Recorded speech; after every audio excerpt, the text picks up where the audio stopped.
Hello, my friend. Today I will tell you another long-forgotten legend. Close your eyes and let the magic transport you to Middle-earth. Our journey begins.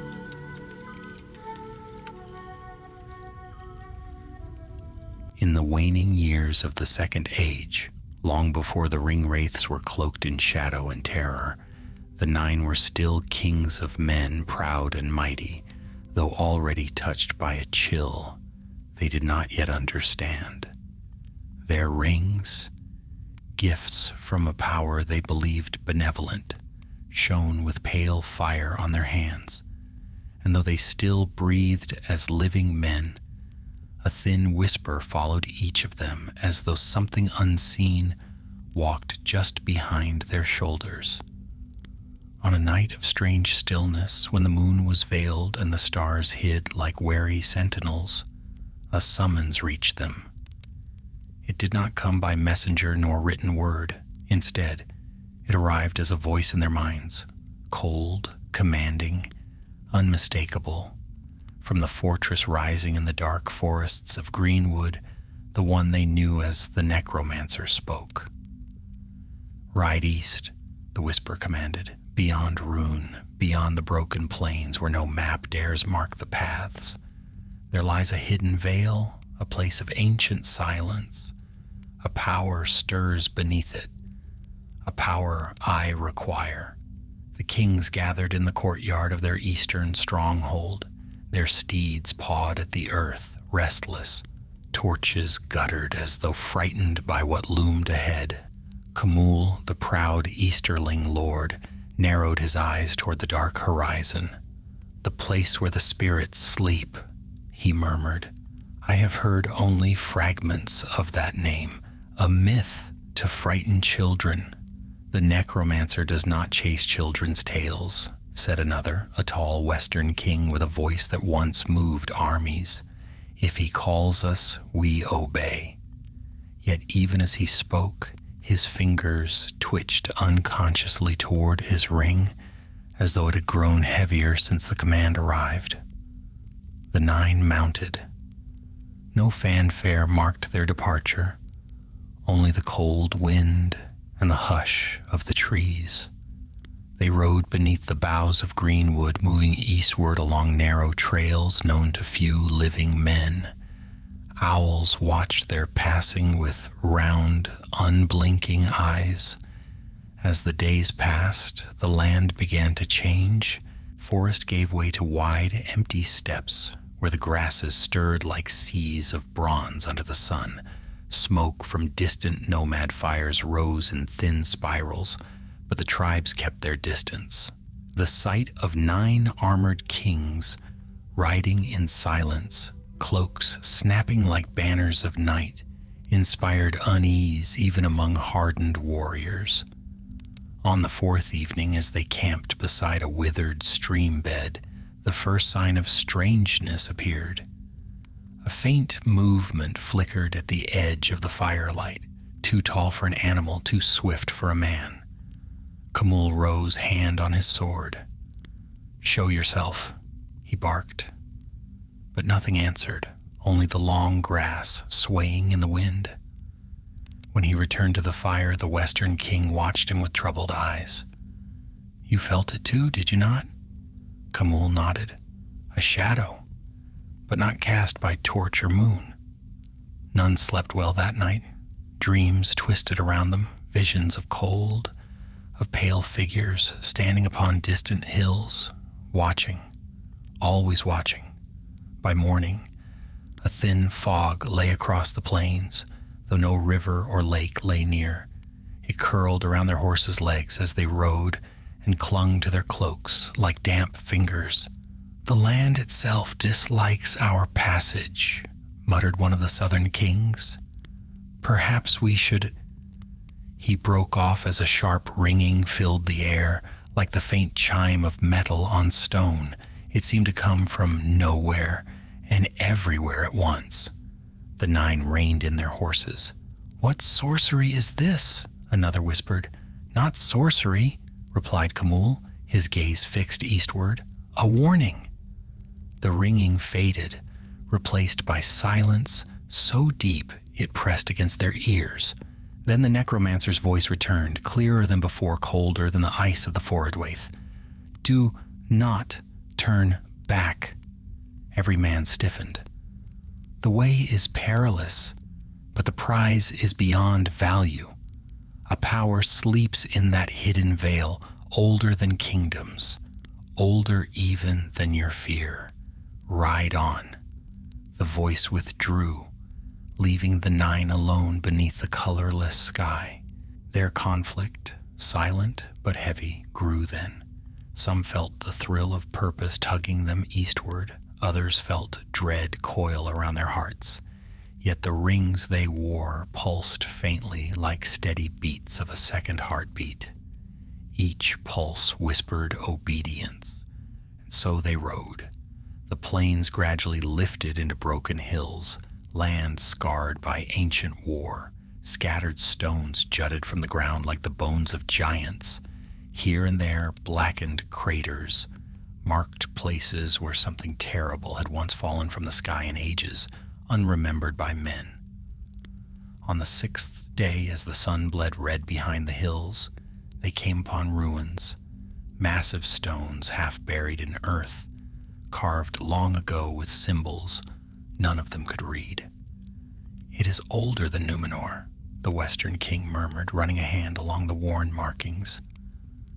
Older than our race, perhaps even from the days when Morgoth walked openly. A cold gust swept the ruins, scattering dust into the air. Again, something moved at the corner of Camul's sight, tall, dark, and thin, slipping behind a shattered pillar. He spun, blade drawn, but found no living foe. Only a long shadow stretched across the ground, and it was shaped like a man. Yet none of the 9 stood where it should have been cast. Camul stared, horror rising in him. What follows us is not of flesh, the Western king swallowed. Are they servants of the necromancer? No, Camul whispered. They look too much like... He did not finish, because the truth tasted bitter. The shadows resembled them, not as they were now, but as pale, hollow things, wraith-like, thin and terrible, the shadows of their future. A silence fell heavier than any before. The ruined stones around them felt suddenly like tomb markers. The Western king sheathed his sword with trembling hands. We must continue.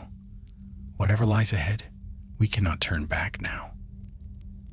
And though none said it aloud, they all knew the truth. The rings would not have permitted it. So beneath the dying light of the sun, the 9 mounted once more and rode east into the waiting darkness, toward the hidden vale where spirits slept and where the first true test of their fate would begin. The hills grew sharper as the 9 pressed eastward, rising like the jagged backs of ancient beasts. Sparse heather clung to the wind-cut slopes, and the air tasted of dust and forgotten storms. Though the sky remained clear, a dimness lingered over the land, as if the light here had grown weary of shining. On the evening of their 7th day, the company reached a narrow defile carved between 2 towering ridges. The path wound like a dark vein through the stone, scarcely wide enough for 2 riders abreast. Camul signaled for them to proceed with caution, and torches were lit, their flames shuddering in the corridor's breathless air.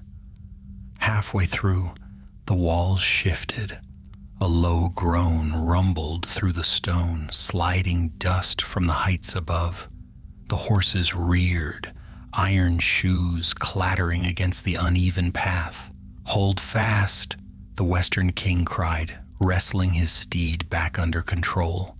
But the sound was not the groan of rock alone. A whisper threaded through the defile, thin but sharp, like cold fingernails brushing the ear. None could understand the words, yet the tone carried warning, or challenge. The whisper faded as quickly as it had come, leaving only the echo of their own tense breathing. The 9 pressed on, emerging at last onto a plateau that overlooked a wide sweep of land stretching endlessly toward the east. Before them lay the gray expanse, a wilderness known to few, crossed only by wandering tribes and the most daring traders. Dry riverbeds cut long scars through its surface, and strange stones rose at intervals, marking no pattern that mortal eyes could discern. As they descended into the expanse, the shadows returned. This time all 9 kings saw them clearly, tall, wavering shapes that flickered at the edge of sight but never fully vanished. Their forms mimicked the riders, each shadow matching one of them in height, posture, and bearing. Only their faces were obscured, blurred as though wrapped in unseen mist. One of the southern kings spurred his horse ahead. "Begone!" he shouted, slashing the air, but his blade met nothing, and the shadow glided back into the gloom without a sound. "These are no phantoms of Sauron's making," the western king said grimly. "They know our steps too well." Khamul's jaw tightened. "Let them follow. So long as they do not hinder our path, they are but warnings." Yet the shadows weighed on them. Each night as they camped beneath the stars, the figures lingered beyond the circle of firelight, never advancing, never retreating.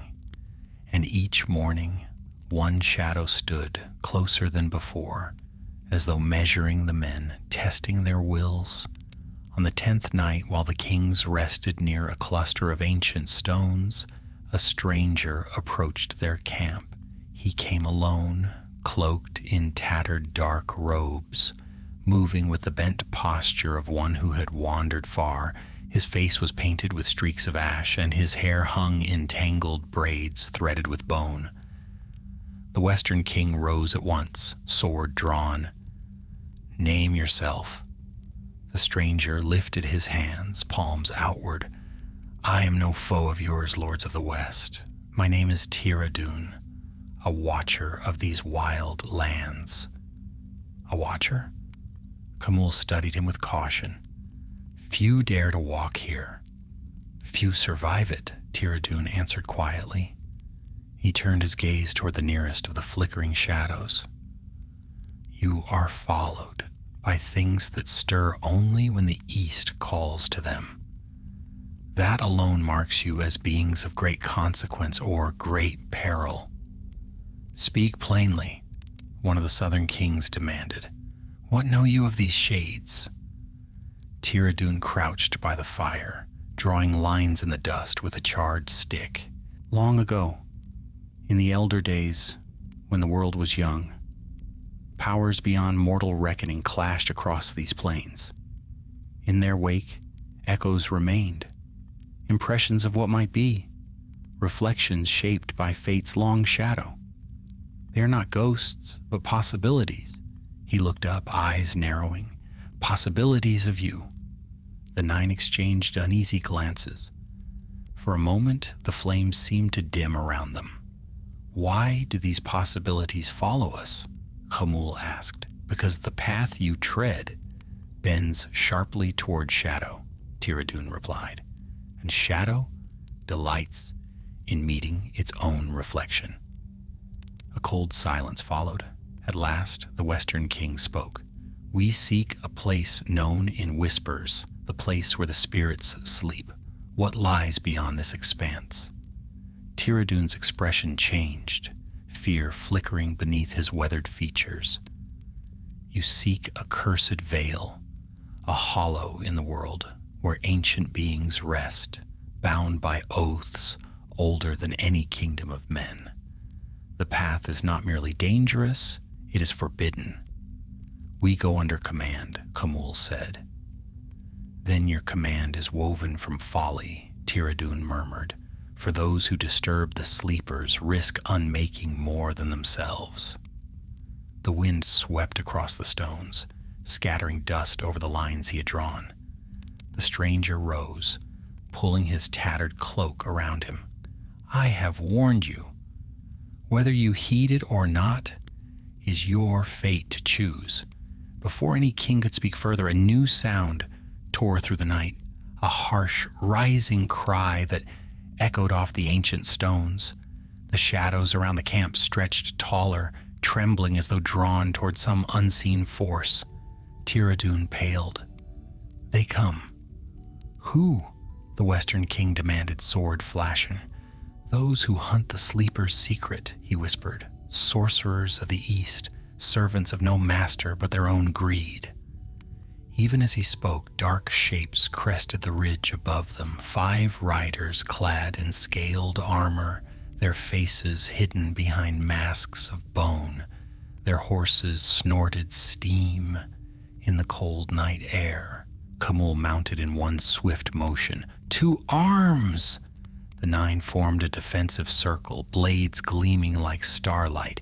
The intruders advanced with deliberate calm, halting just beyond the fire's reach. One stepped forward, voice rasping beneath his mask. "Turn back, Western kings. The veil beyond these plains belongs to none but us. Its power is ours to claim." "You have no authority to forbid us," the Western king replied. "We have the will," the masked rider answered, "and in the East, will is law." No parley followed. The riders charged, steel clashed in the night, sparks flew in wide arcs. The intruders were skilled, fiercely so, but the 9 were seasoned kings, strengthened by their rings, their movements swift and unnaturally precise.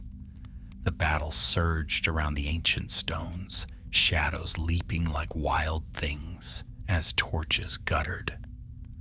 Khamûl's blade found the first foe, driving him back with a cry. 2 more fell before the wrath of the southern kings. Seeing their defeat, the remaining riders withdrew into the darkness, swallowed by the vast plain. When silence returned, Tiradoon was gone, vanished without a trace, as though he had never stood among them. The shadows, however, remained. They hovered near the fire, silent and unnatural, each shaped like one of the 9. And now, for the first time, they raised their pale, blurred faces toward the kings, as if acknowledging the first step the riders had taken toward the darkness that awaited them.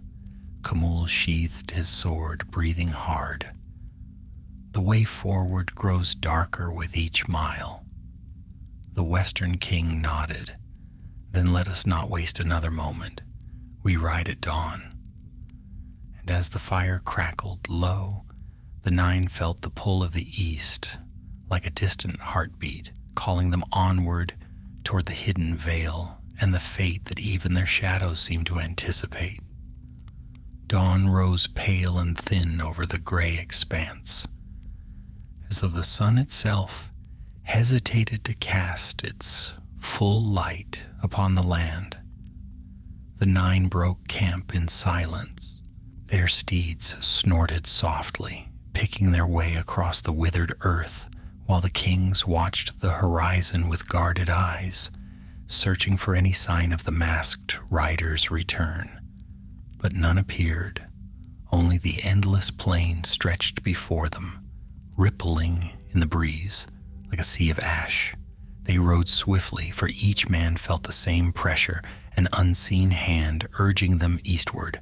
Their rings pulsed faintly, like slow heartbeats beneath the skin, each throb whispering promises of power and purpose. Yet something colder whispered alongside it, a shadow creeping through their thoughts. By midday, the land changed again. The plain split into a maze of ravines, deep cracks carved by forgotten forces. Strange pillars of stone rose from the fissures, spiraling upward in twisted shapes that resembled half-formed faces or contorted limbs. The air grew still and heavy, carrying a faint hum that trembled through the rock. Camul halted his company atop a ridge overlooking the ravines. "We cross here," he declared. "The veil lies beyond these broken lands. I can feel the pull of it." The Western King studied the landscape with grim caution. "We must stay together. A single misstep in this place could swallow a man whole." So they entered the ravines, descending into the labyrinth below. The walls towered over them, dark, cracked stone that seemed to shift subtly when no one watched. Their footsteps echoed in ways no living sound should, repeating back to them with odd delays, as though the stones themselves whispered mockery. As they advanced deeper, the shadows returned. But unlike the wavering figures that had followed them across the plains, these shadows clung to the walls, flat silhouettes that moved independently of the kings who cast them. They crept along the stone like silent spiders, mimicking the rider's motions with eerie precision. The kings quickened their pace, but the shadows only stretched longer, reaching for them like hands of ink. "Do not look at them," Camul ordered, though his own gaze flickered warily to the walls. "They cannot harm us." Yet even as he spoke, one shadow twisted unnaturally, raising its arm in a gesture that none of the 9 had made. Its hand brushed the hilt of a dark, misty sword, formed entirely of shadow. The kings halted. The shadow's blade lifted higher, trembling with hunger. Then it lunged. A cry rang out as the southern king staggered back, clutching his chest. His armor bore no wound, no cut, no dent, yet his face twisted in pain, and he gasped as though pierced by winter's breath. The shadow withdrew into the stone, flattening once more into a harmless silhouette. The Western King knelt beside the wounded man. "Are you struck?" "No blade touched me," the Southern King whispered, "yet I felt cold enter my heart, as if something within me were drawn out." They bound him to his saddle and pressed on, though unease coiled around every step. By late afternoon, the ravines widened, opening into a valley ringed by sheer cliffs. A narrow path wound upward, marked by weathered stakes, draped in shreds of crimson cloth. The cloth hung motionless despite the wind, stiffened by age and blackened by some long-dried substance. At the valley's center stood a lone structure, a stone archway half-collapsed, carved with runes so ancient even Camul did not recognize their script. Wisps of pale mist oozed from the arch's shadow, curling like ghostly serpents. The 9 dismounted. "This is no work of men," murmured the Western King. Camul approached the arch, laying a hand upon the rough stone. It pulsed faintly beneath his fingers, an unnatural thrum like the heartbeat of something slumbering deep below. "This marks the boundary," he said softly. "The threshold to the valley we seek." As if in answer, a wind swept through the ravines, carrying with it a low moan that echoed along the cliffs. The shadows on the walls shivered, then peeled away, drifting like smoke toward the arch. They vanished into the mist, leaving the kings abruptly alone. Camul stepped back, uneasy. "The place acknowledges our arrival." Before any could respond, the ground shook, once sharply, then again, with greater force. Dust rained from the cliffs, and several loose stones clattered down the slopes. The 9 braced themselves. The rumbling deepened, a thunder from the earth's heart. The stone arch flared with pale fire, runes blazing like fresh-carved wounds. The mist thickened into a swirling cloud, rising like a coiling serpent. Then a figure stepped from the fog. It was tall, robed in tattered gray, its face hidden beneath a hood. Its hands, long and skeletal, glowed faintly with ghost light. It regarded the nine in silence, and when it spoke, its voice was layered, several tones woven together, as though many beings spoke through one mouth. "You trespass upon sacred ground," it said. "The sleepers below are bound by oaths older than your kingdoms. None may disturb their rest." Khamûl lifted his chin. "We come under command of the one who rules from the shadows of the west." The figure's hood tilted. A new darkness rises, but it stumbles blindly, seeking power it does not understand. "We seek only what lies hidden," the Western King said. "We would learn what force slumbers here." The robed guardian took one slow step forward. The kings felt a weight press upon them as though the very air thickened into stone. "Turn back," the figure intoned, "for the spirits beneath are remnants of ancient wars, Maiar who fell in wrath and ruin. Their dreams are not for mortal minds to touch." Khamûl gripped his sword. "We ride by command. We cannot turn aside."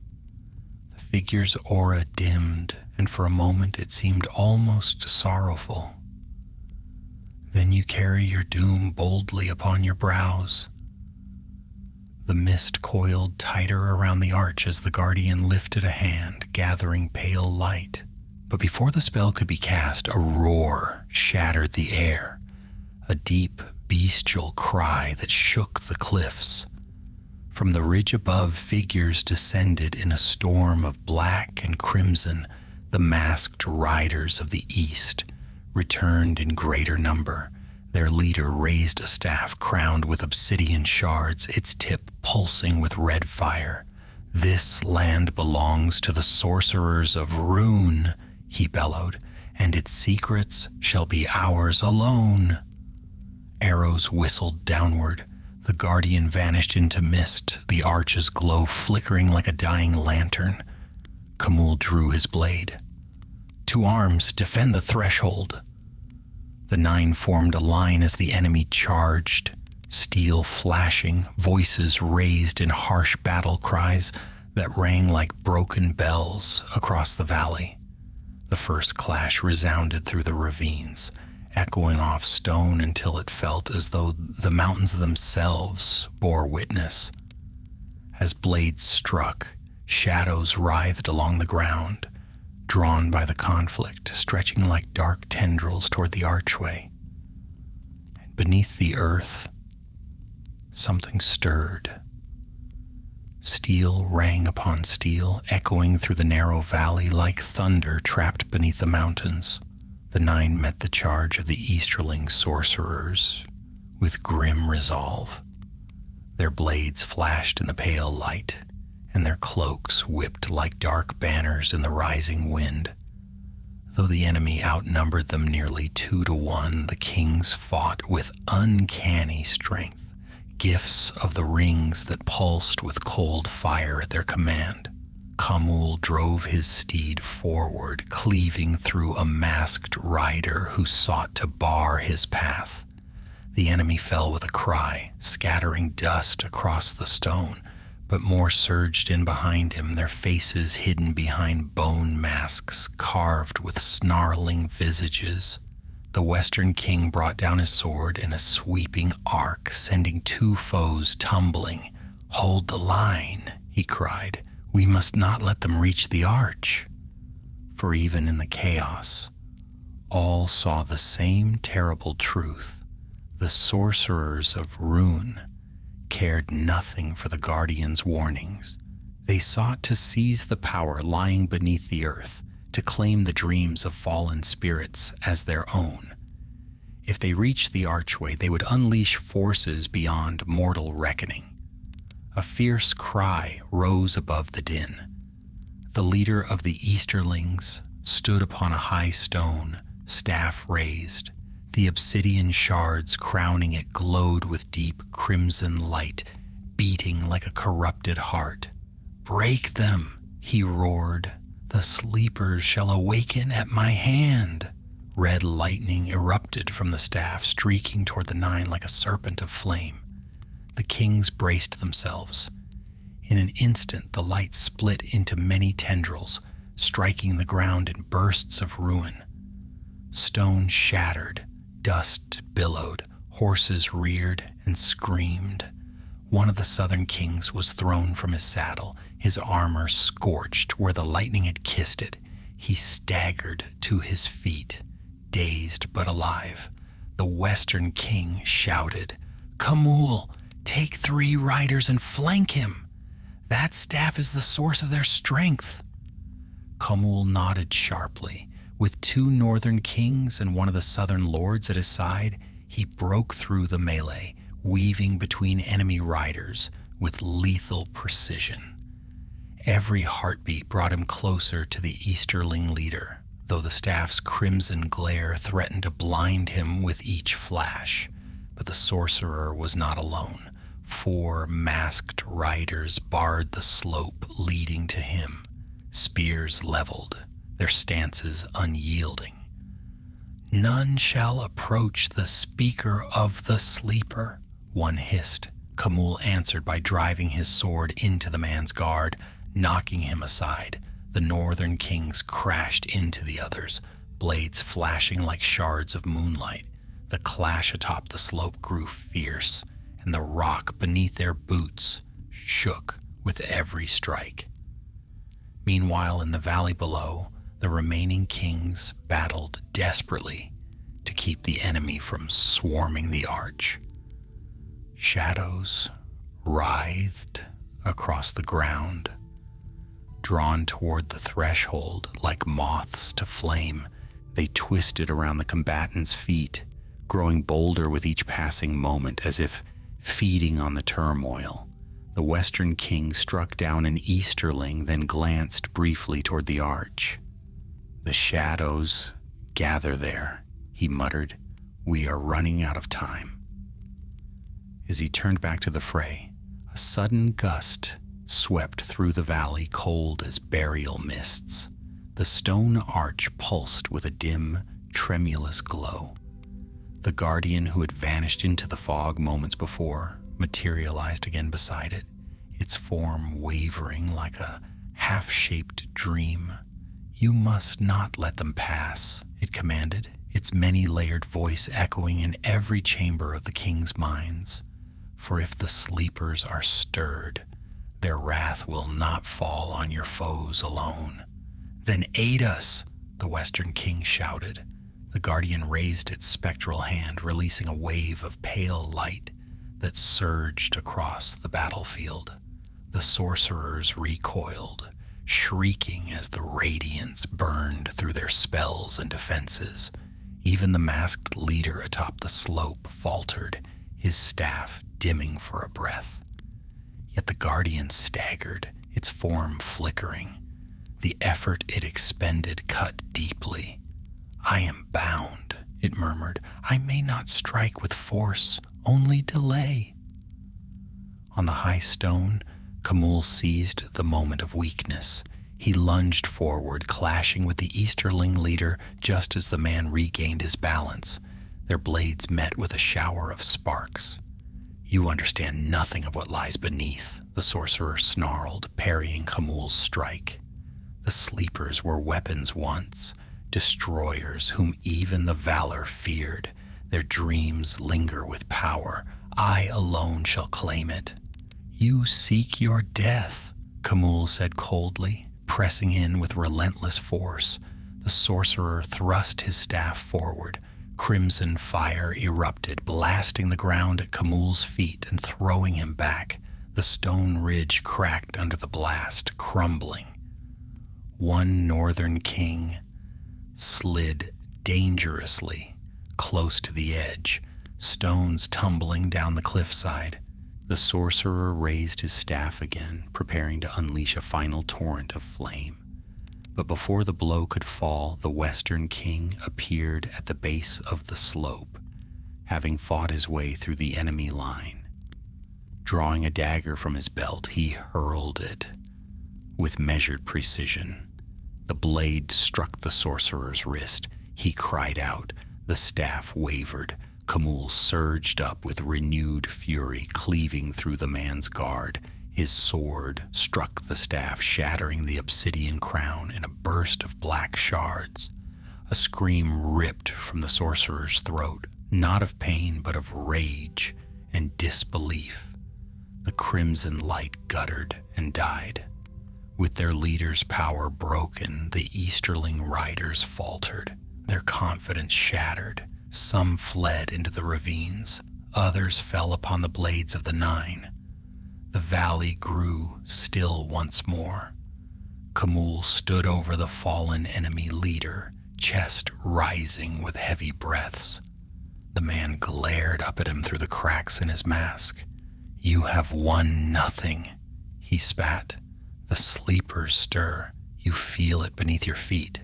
None of us can stop what has begun." Then the light faded from his eyes. A deep tremor rolled through the valley, more powerful than any before. The arch began to glow softly at first, then brighter, casting long, wavering beams across the stone. The mist thickened. The shadows on the ground twisted violently as though caught in some dreadful wind. The guardian turned to the Nine, its voice trembling like distant thunder. "The sleepers have sensed the clash. Their dreams shift, their voices rise. If you still intend to cross this threshold, you must do so knowing that the danger ahead surpasses anything you have faced." Khamûl exchanged a long, heavy glance with the Western King. "The command stands," he said at last. "We must enter." The guardian bowed its head, a gesture filled with ancient sorrow. "Then your fate descends into the deep places of the world." The ground trembled once more, and the arch flared open like a doorway of living mist. The Nine gathered their strength, mounted their steeds, and prepared to cross into the hidden vale where the spirits slept, and where the true peril of their journey awaited. The mist within the archway swirled like a living veil, its pale strands winding and twisting as though stirred by a breath, too faint to belong to any mortal creature. The Nine stood before it in silence. Their battle-worn cloaks fluttered in the cold wind that now swept through the valley, carrying with it a low, distant hum, an ancient sound that seemed older than stone or starlight. Khamûl pressed a gloved hand to the arch's surface. It felt neither warm nor cold, neither solid nor yielding.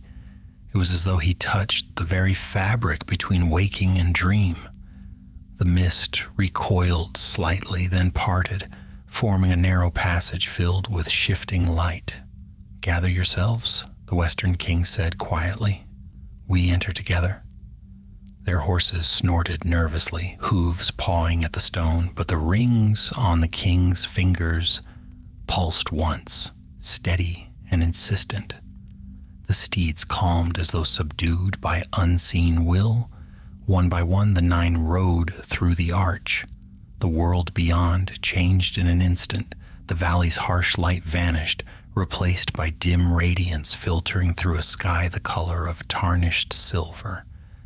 The air was thick with drifting lights, tiny motes like wandering fireflies, though their glow felt cold rather than warm.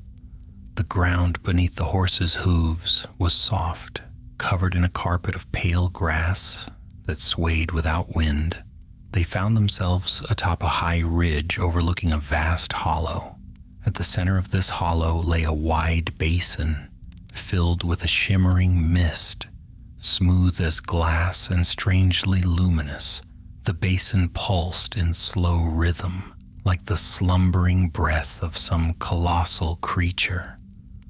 "The place where the spirits sleep," whispered one of the southern kings, awe touching his voice. Khamûl frowned. "It feels alive?" The guardian materialized beside them, its form wavering. "The dreams of fallen Maiar lie beneath that veil, bound to silence since the wars of the world's youth."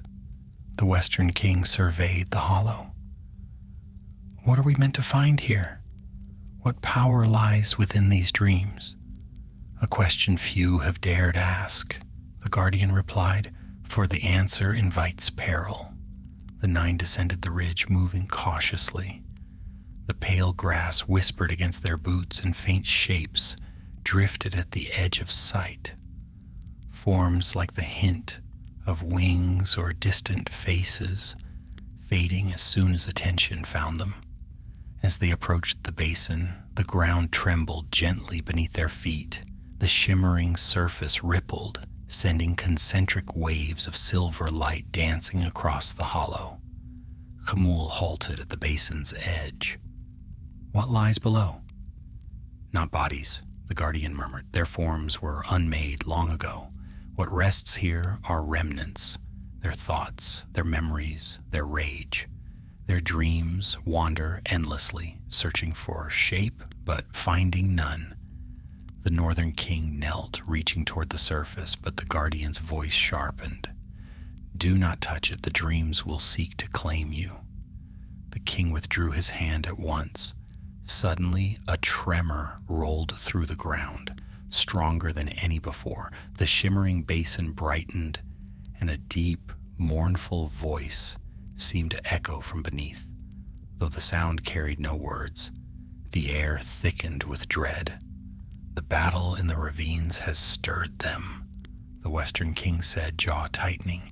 If they wake fully, they must not, the guardian warned. You must leave this place before their dreams crack the veil. But Khamûl's eyes narrowed as he felt the rings tighten around his fingers. A whisper, not from the guardian, not from the winds, coiled through his mind. Find what sleeps. Claim it. The voice sank like a hook beneath his thoughts. He drew a slow breath, steadying himself. We did not come merely to look, he said. Our master commanded us to seek power here. Some clue, some fragment must exist. The guardian's many-layered voice deepened with warning. The sleepers left no tool for the hands of men, only ruin. Yet even as it spoke, the basin stirred again. This time light rose from the depths in great spirals, coiling strands of silver and blue that climbed into the air, swirling overhead like the limbs of an unbound spirit. One strand drifted close to the shore where the 9 stood. It hovered, shimmering, twisting into a shape resembling a hand. A shadowed hand. It reached toward them. The Western king stepped forward instinctively, but Khamûl seized his arm. Wait, for he saw something within the shape, faint, blurred, but unmistakable. A face resembling one of their number, yet hollow and pale, as though drawn from a vision of their distant future. It hovered motionless, empty eyes staring. Then another shape rose, and another.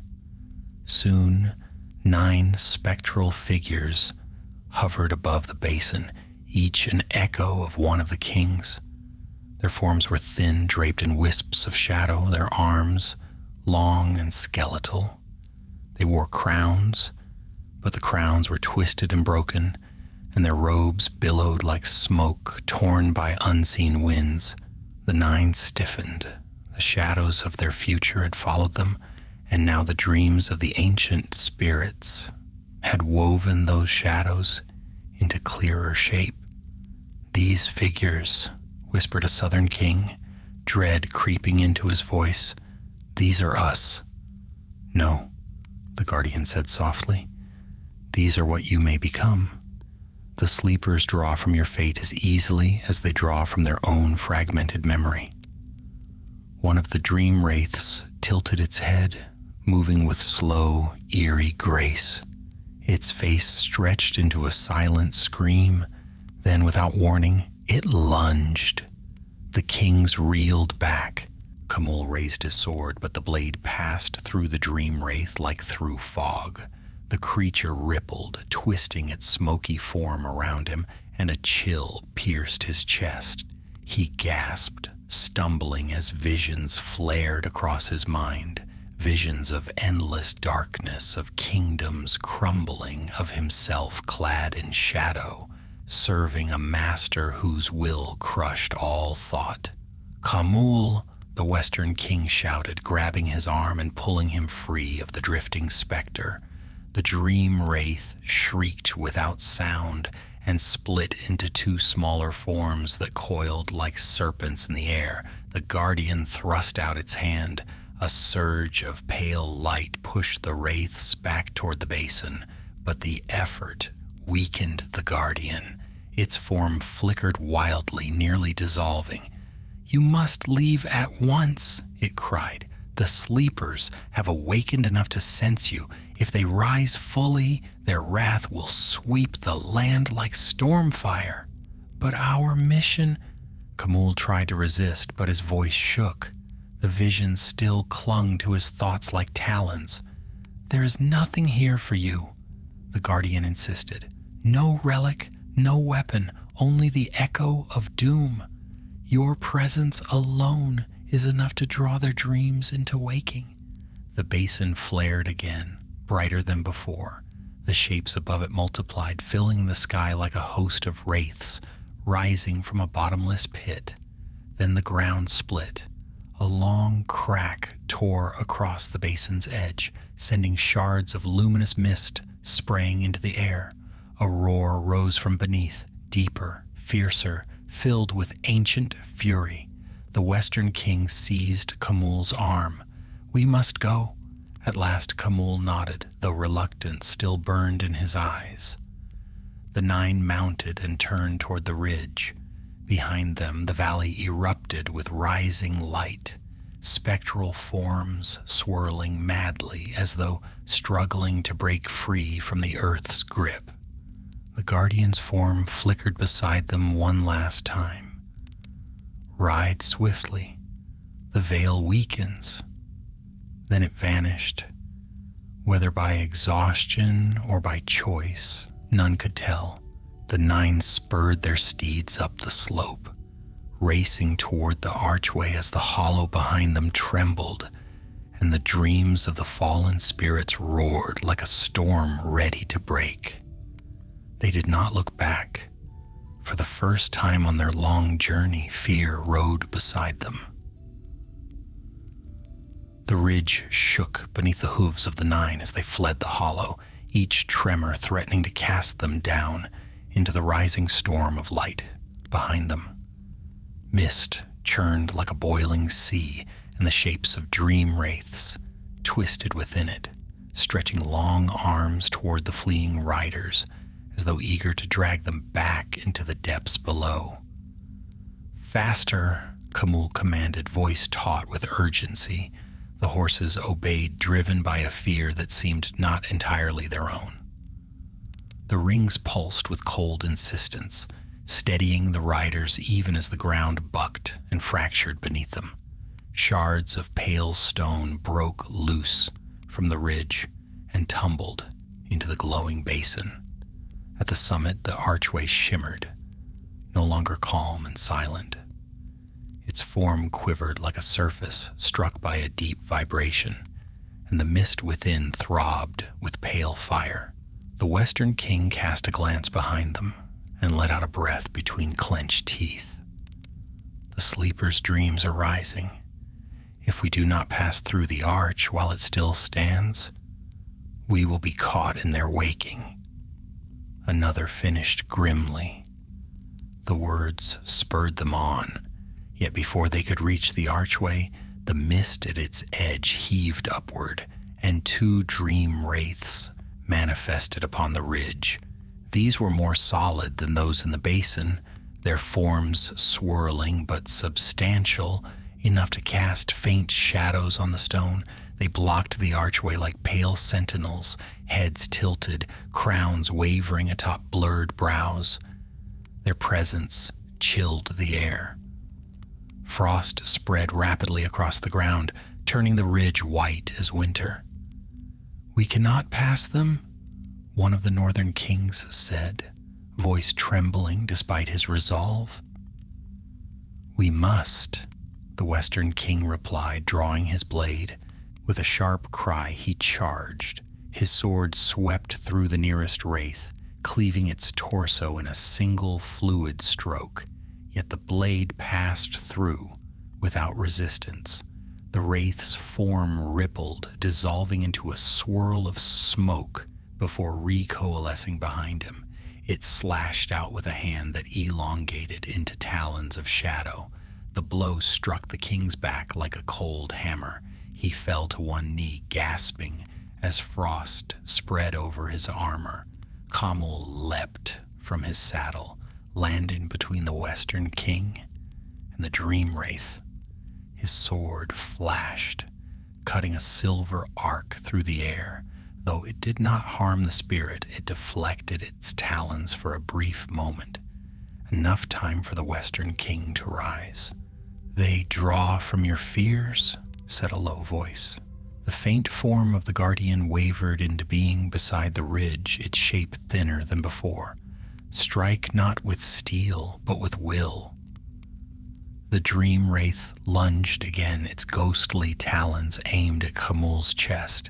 He felt cold rush toward him like a tide, clawing at his thoughts, seeking to rip open his mind and fill it with visions of the future he had glimpsed below. The crown of shadow, the endless servitude, the hollowed self.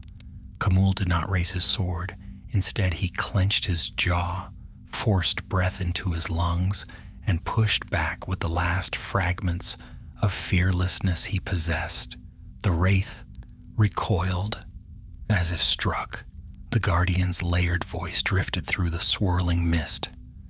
"These spirits, these shadows, they draw strength from what lies within you. Deny them, and they falter." The second wraith shrieked without sound and lunged, arms stretching like whips of smoke. The Southern King braced himself, meeting the attack with grim determination. "I will not yield," he growled, forcing his will to stand like a shield. The spirit's talons halted inches from his face, wavering. For a heartbeat, its form flickered. Then it retreated. Khamûl felt the ridge tremble again, more violently than before. The mist within the basin surged upward in a column of blinding light. The sleepers stirred in their dreams, and the wraiths above responded in kind, growing frantic. "We do not have long," the guardian warned. "The veil weakens." With newfound resolve, the 9 advanced, not with swords, but with steady steps and sharpened wills. One by one, they pushed through the dream wraiths. The spirits shuddered, their forms thinning beneath the force of the rider's resolve. A gust of cold wind swept the ridge as the last of the wraiths dissolved into drifting motes. The archway remained before them, though cracks now ran along its surface, glowing faintly. The mist within pulsed erratically. "We ride through," Khamûl said. "Now." They mounted swiftly. The ground lurched again, and the ridge split slightly, fissures snaking across the stone. The pale grass shriveled, curling away from the widening cracks. The 9 rode toward the arch. As they approached, the guardian drifted forward once more. Its form was nearly transparent, torn like the last breath of a dying fire. "You have seen what lies beneath," it said. "The sleepers stir not because of anger alone, but because of echo of your future, which is bound to shadow. Beware the path you walk, kings of men." "We walk the path commanded to us," Khamûl replied. "Then may the world endure what you awaken," the guardian whispered. The ridge convulsed, the arch shuddered. Behind them, the basin burst open with a roar like the collapsing of mountains. Light flooded the hollow, rising in a whirlwind of raw, ancient power. Voices filled the air, layers upon layers of unending sorrow and fury echoing from the depths of time. The riders plunged into the arch. Mist enveloped them. For a moment, they were nowhere, lost in a swirling void where time stretched thin. Their senses wavered, their thoughts blurred. The rings pulsed wildly, anchoring them to themselves, drawing them forward through the rift. Then the world reformed. They emerged once more into the valley of ravines from which they had first come. The air here was clearer, colder.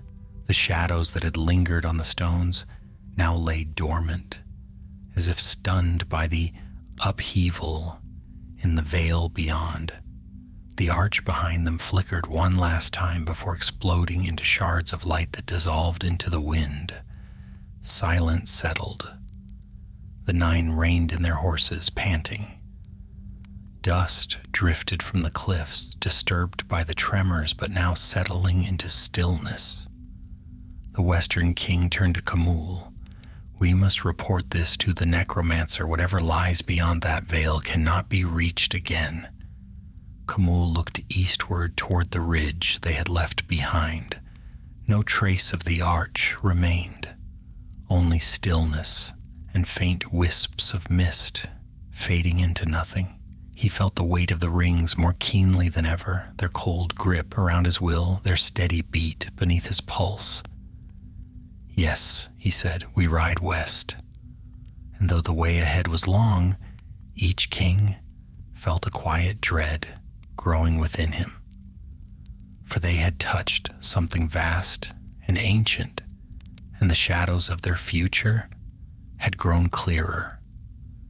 It would be many years before they understood that this journey marked the beginning of their long descent, but the first step was already behind them. The return through the ravines began in uneasy silence. The 9 rode in single file, their cloaks brushing the stone walls as they descended into the labyrinth they had crossed days before. Yet the place felt changed, emptier, colder, as though the land itself held its breath after the upheaval in the hidden vale. Shadows no longer clung to the rock.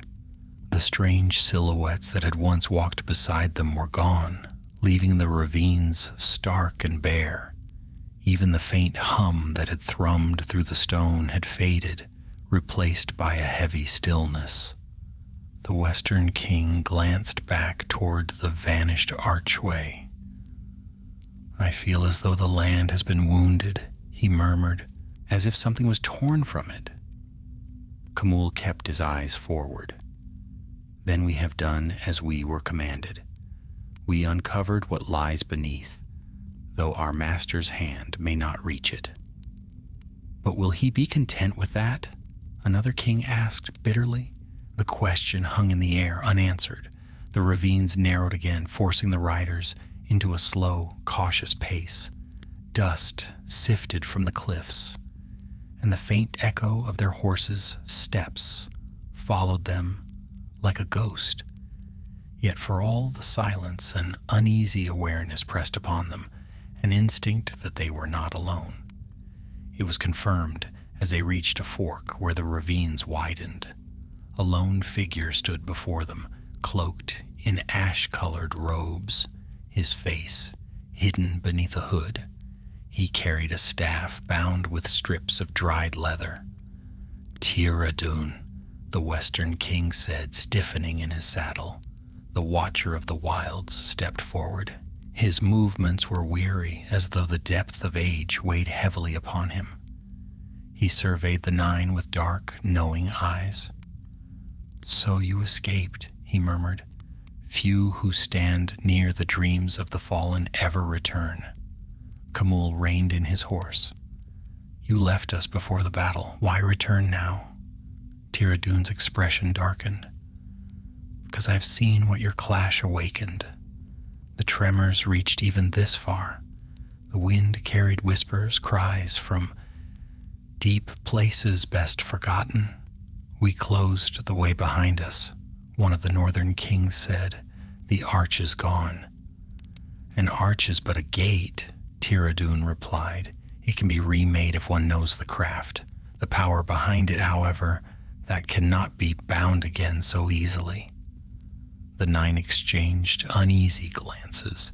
Tirradun studied their faces, his gaze lingering on the rings upon their hands.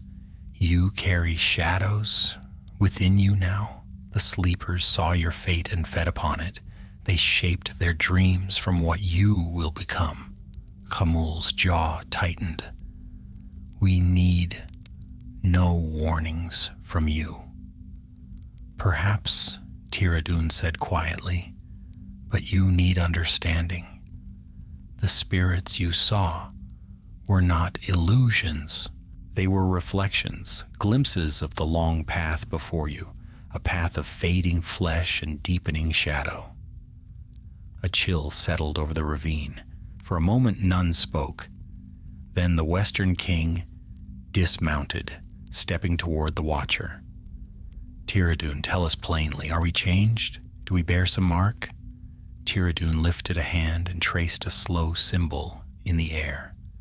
Pale sparks drifted from his fingertips, swirling around the king like dust, caught in sunlight. The sparks hovered for a moment, then dimmed, extinguished by an unseen force. You are not marked by the sleepers, Tirradun said, but the rings you bear, their hold deepened. Whatever you faced in that place has fed their power. The king's stiffened. Khamul's hand instinctively closed around his ring, though he felt no comfort in its touch. There is no turning back from what you have begun, Tirradun continued. Your path winds toward a shadow that grows even now. The Watcher stepped aside, giving the riders room to pass. Go then. Tell your master what you have seen. But remember this, some forces sleep for good reason. If he seeks to rouse them again, neither you nor he will control what follows. The 9 rode past him without another word. When they looked back, Tirradun was gone, as though swallowed by the ravine walls. The journey westward took many days. The gray expanse stretched before them like a barren sea. Where once the plains had murmured with distant winds and shifting grass, they now lay unnaturally still. Even the sky looked dimmer, veiled with faint streaks of silver-gray cloud. No sign remained of the Easterling sorcerers. The battlefield near the ancient stones was cold and silent, marked only by faint impressions in the dust. Yet the kings did not linger. They pressed onward, though each felt the weight of the rings more surely than before. Sleep came rarely, and when it did, visions haunted them.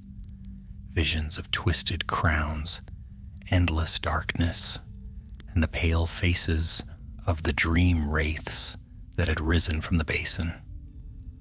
On the 4th night of travel, as they camped near a shallow ravine, one of the southern kings rose abruptly from his bedroll, gasping.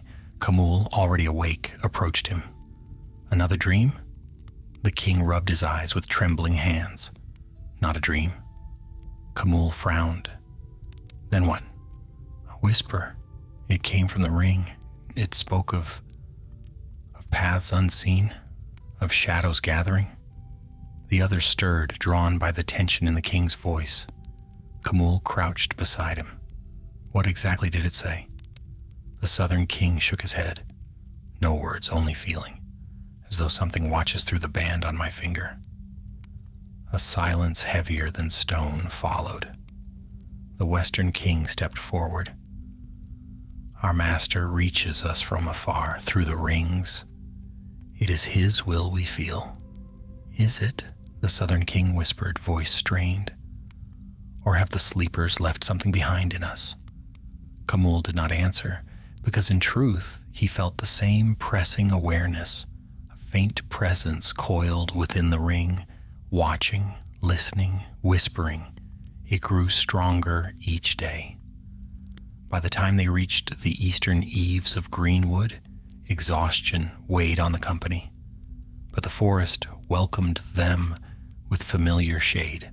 Sunlight filtered through its green canopy, and the air smelled of living earth instead of cold stone and mist. Yet the peace of the forest did little to ease the shadows in their hearts. "Soon," the Western King said quietly, as they rode beneath ancient boughs, "we will reach Dol Guldur." Khamûl felt his pulse quicken, not with relief, but with certainty. The necromancer waited. He had felt everything. He had watched through their rings. He knew they had failed to grasp the power beneath the earth, and the 9 rode toward him nonetheless. Bound by invisible chains they no longer wished to acknowledge. As twilight deepened beneath the forest canopy, they passed the last bend of the trail. Ahead, Dol Guldur rose like a black crown upon the hill, its jagged towers cutting the sky, its gates yawning wide like the jaws of some ancient beast. Khamûl slowed his horse. "We have returned," he murmured. But none of them felt like men returning home, for each king knew that what awaited inside those dark walls would shape their fate more surely than anything in the vale they had left behind. Dol Guldur loomed before them, its battlements rising like jagged spears against the darkening sky. A slow mist curled around its foundations, drifting from the forest floor as though the very earth recoiled from the fortress that crowned Amon Lank. The 9 halted at the base of the hill, the last light of evening glinting off their armor. No banner stirred upon the walls, no torch burned in greeting. Yet an unseen presence watched from within, cold, patient, and unblinking. Khamûl swallowed once, tasting iron in the air. "We enter," he said, though his voice had lost the confidence it once carried. The Western King nodded. "Our fate leads us here." They ascended the winding road. Hoofbeats echoed off the stone, muted beneath the oppressive weight of the stronghold shadow. The great doors of Dol Guldur groaned open at their approach, though no guards moved them. It was as if the fortress itself invited them inside. The 9 passed through into a hall, lit only by thin shafts of moonlight falling through narrow slits in the walls. Dust swirled gently, disturbed by a wind none of them felt. Their footsteps sounded too loudly, reverberating down the long corridor. Then the voice came, low as a whisper under water, yet clear enough to chill bone. "You have returned." The men stiffened, hands trembling on reins or sword hilts.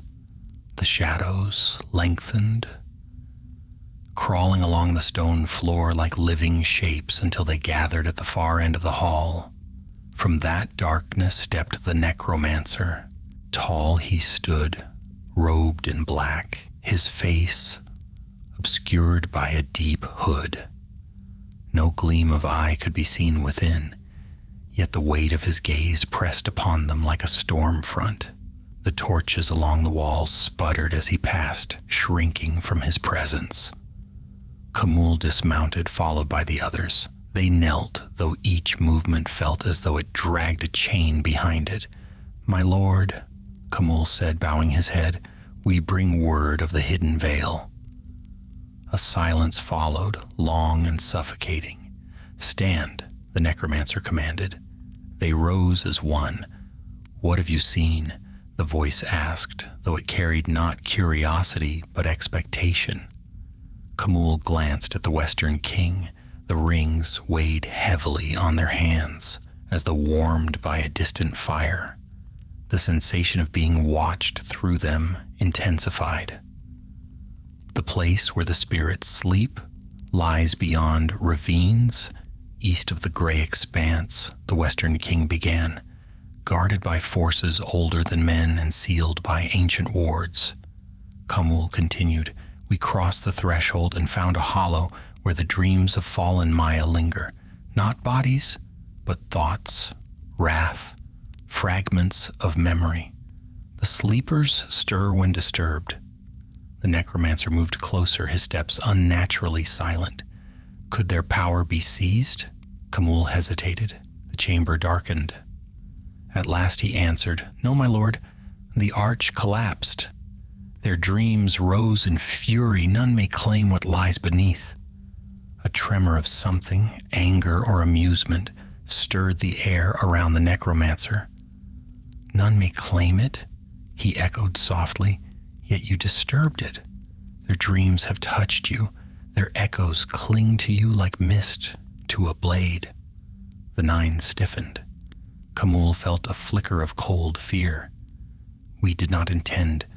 "You did not intend," the necromancer repeated, the faintest edge in his voice. "But the sleepers have awakened. A crack has formed in their long silence." The shadows near his feet writhed. Khamûl's heart hammered. "My lord, what does this mean?" "It means," the necromancer said, "that though the doorway is broken, the wound it left in the world remains. And through that wound, shadows will seep." He lifted one long hand. "Show them." The air shivered. The candles dimmed to embers. The hall darkened until only the pale outlines of the 9 remained visible. Then the shadows on the walls detached themselves. 9 shapes stepped forward, thin, hollow, wraith-like forms, identical to those that had risen from the basin. They advanced silently, drifting like mist. One halted before Khamûl, mimicking his stance perfectly, its blurred face turned toward him with chilling familiarity. The 9 tensed, but the necromancer made no move to restrain the phantoms. "These," he said, "are not mere shades. They are possibilities, echoes of your fate. The sleepers reached for your future and gave it form. And through your rings, that form grows clearer." The dream wraiths flickered with faint inner light. Khamûl felt the cold weight of inevitability settle upon him. "Are we bound to become this?"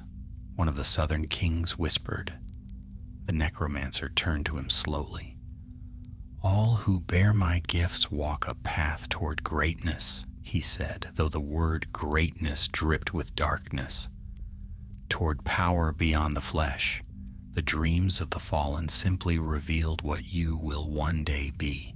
The kings exchanged troubled glances. "We came seeking to serve," the western king said, though his voice trembled. "Yet this is a doom." "A doom?" the necromancer echoed, his hood tilting. "No. Doom is the fate of lesser men. What awaits you is transformation, beyond pain, beyond fear, beyond death." He extended his hand toward the dream wraiths. They dissolved like smoke, drifting back into the walls until only the 9 remained in the hall. "You have done well," the necromancer said. "The way to the sleepers may be sealed, but their awakening has strengthened the tide of shadow upon the world. These events shall serve a greater design." A faint hum pulsed through the rings. Khamûl exhaled slowly. "Then we have not failed you." "You have not," the necromancer said, though his voice held a tone the kings could not name. "Yet your journey has only begun." He turned, moving deeper into the hall. The 9 instinctively followed, though a cold dread settled in their chests. "You have glimpsed your future," the necromancer said without looking back. "Now you must accept it." They walked through twisting corridors until they reached a chamber deep within Dol Guldur, a circular room lit by a single hovering orb of pale fire. The walls were carved with strange runes, and the air thickened with unseen energy. "Step forward," the necromancer commanded. All 9 obeyed. "Your rings shall bind you more deeply from this night forth. Your wills shall not falter. Your loyalty shall not break." The orb flared. The rings burned cold. Each king gasped as the light rippled through them, threads of shadow weaving into their very breath. When the light faded, the hall grew silent. The 9 stood trembling, though none fell. The necromancer's voice drifted like a chill wind. You serve me now more completely than before. In time you will understand the gift I have given. He stepped back into the darkness. Rest, he said, for soon you will ride again. The 9 turned and left the chamber, but not one of them felt whole. The rings glowed faintly, whispering in voices they could not ignore, and Camul knew with a bone-deep certainty that their descent had begun in earnest. The days that followed passed like slow-moving shadows within the walls of Dol Guldur. A heavy hush lay upon the fortress, broken only by the wind sighing through high windows and the distant groan of old stone settling. The 9 moved through its cold halls like men walking in a half-waking dream. Though their bodies rested, their thoughts did not. The rings whispered at all hours, soft murmurs that coiled through the edges of their minds, tightening like creeping vines. Camul stood often upon the battlements, watching the black canopy of Mirkwood shift below. Once, this forest had held a deep and wholesome silence, but now even the trees seemed uneasy. Crows circled above the fortress, their cries sharp and restless. Strange mists curled between the ancient trunks, and patches of blighted leaves spread like scars through the undergrowth.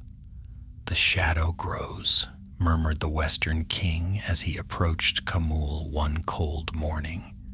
Camul nodded, though his gaze remained fixed on the forest. The necromancer's power spreads through the woods. Soon even the wild creatures will flee. Or be twisted, the Western King added softly. They fell into a silence broken only by the distant cries of wolves. For a long moment, neither spoke of what truly weighed upon them. At last, the Western King asked, "Do you feel it as I do? The ring pulling at your thoughts?" Camul flexed his fingers, the metal glinting coldly in the early light. "Yes. Since our return, it has grown stronger. When I sleep, it murmurs. When I wake, it lingers like a shadow behind my eyes." "Mine too," the other murmured.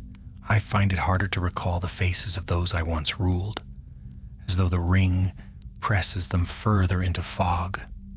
Camul turned sharply to him. "You must resist that." The Western King met his gaze, but said nothing.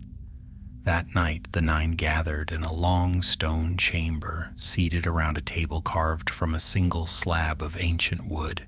The air smelled of cold dust and faint incense. A few torches flickered, casting tall shadows against the walls. One of the Southern Kings spoke first, his voice strained. "I cannot endure the whispers much longer. When I close my eyes, I see the dream wraiths staring at me as though waiting for my flesh to thin." "You must strengthen your will," Camul said.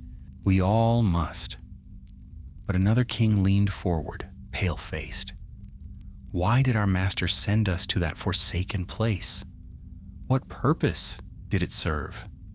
The sleeper's power cannot be claimed, and we barely escaped with our minds." The hall stirred with uneasy murmurs. Camul shut his eyes for a moment, remembering the swirling basin, the crackling light, and the voices rising from the deep. The memory of cold talons brushing his thoughts still haunted him. "He sent us because he believes every secret should be known," Camul said at last, "even if it cannot be seized. Then we are pieces in a game far greater than we understand," muttered the Northern King. "Is that not true of all who serve?" Camul replied, but the words tasted hollow. 2 nights later, the necromancer summoned them again. They descended into the lower chambers of Dol Guldur, places seldom trodden by mortal feet. The walls were carved with ancient sigils worn nearly smooth by time. The air grew colder with every step, until frost clung to the stones like a thin veil. They entered a vaulted chamber lit by a single dark lantern. Its flame burned without warmth, casting a faint gray glow. The necromancer stood before an immense stone basin filled with water so still it looked like polished obsidian. "You come," he said without turning. The 9 bowed. The necromancer gestured to the basin. "Look." They approached as one. The surface of the water rippled, though no wind touched it. Slowly an image formed, first blurred, then painfully clear. The hidden veil, but not as they had left it. The basin's surface showed the ridge crack wide, the hollow beneath it filled with swirling mists. The dreams the sleepers had cast into the sky lingered like broken clouds of silver fire. Fragments of spectral forms drifted above the basin, coiling like serpents trapped in a pit. The Western King inhaled sharply. "It still churns." "Yes," the necromancer murmured. "Your trespass awakened their unrest. Their dreams crack the veil between the seen and the unseen, and though the doorway is gone, their shadows stir." Kamul swallowed. "Then we have unleashed something we cannot still."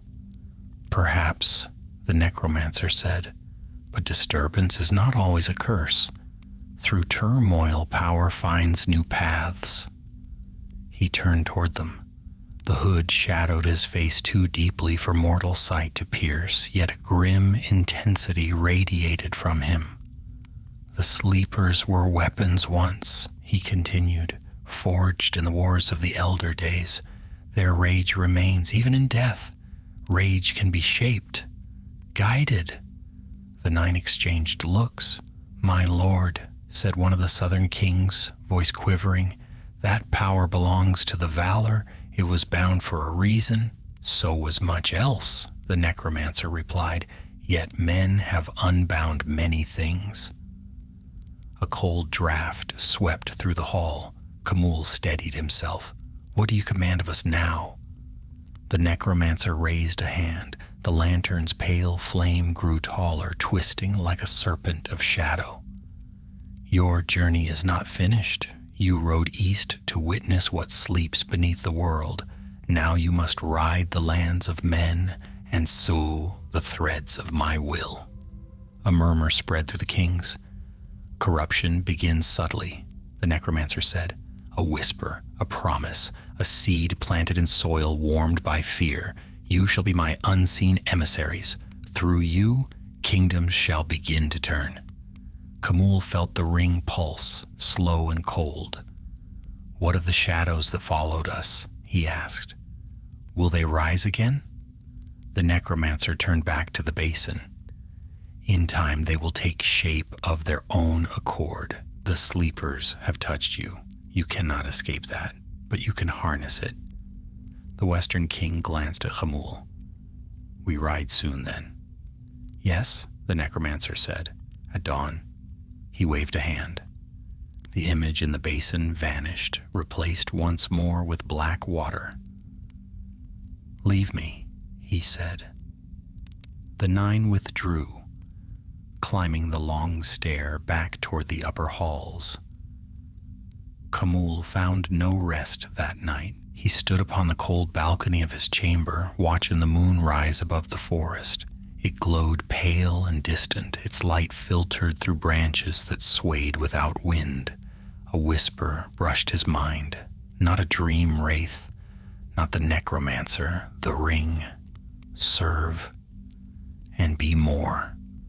Kamul closed his eyes, gripping the stone railing. He did not know whether the voice was promise or threat. Perhaps it was both. Before dawn touched the horizon, the 9 assembled in the courtyard. Their horses stamped the ground, restless, as though sensing the road ahead. Kamul mounted and looked upon his companions. Kings once, shadows to be. Ride, he said, and the 9 rode west into lands that did not yet know the shadow creeping toward them, a shadow that would, in time, swallow all their names. They rode before the dawn fully broke, when the world was still half lost in shadow, and the air carried the chill of unformed day. The 9 rode like dark phantoms beneath the boughs of greenwood, their cloaks trailing behind them as they followed narrow paths winding between ancient trunks. Birds stirred in the high branches, but their calls were cautious, thin, as though fearful of breaking the uneasy quiet. Khamûl led them westward.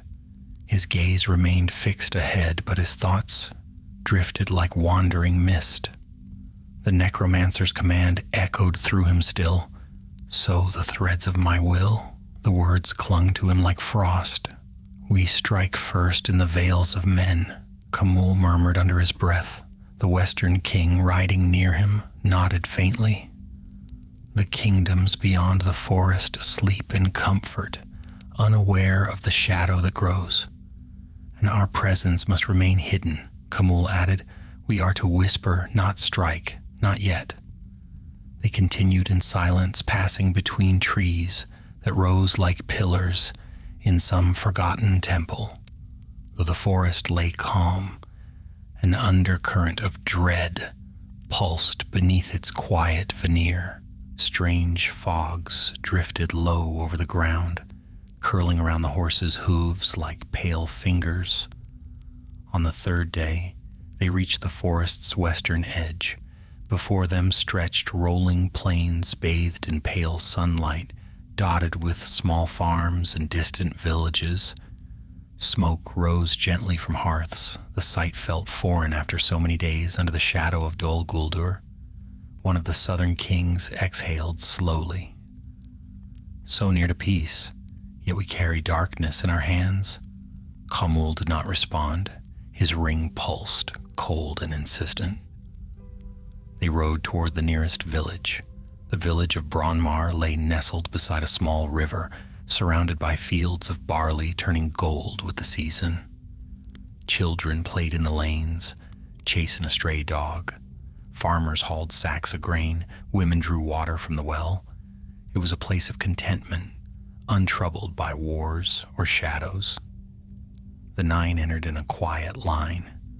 Conversation faltered, tools lowered, faces turned toward them with a mix of awe and unease. The villagers had never seen such a company.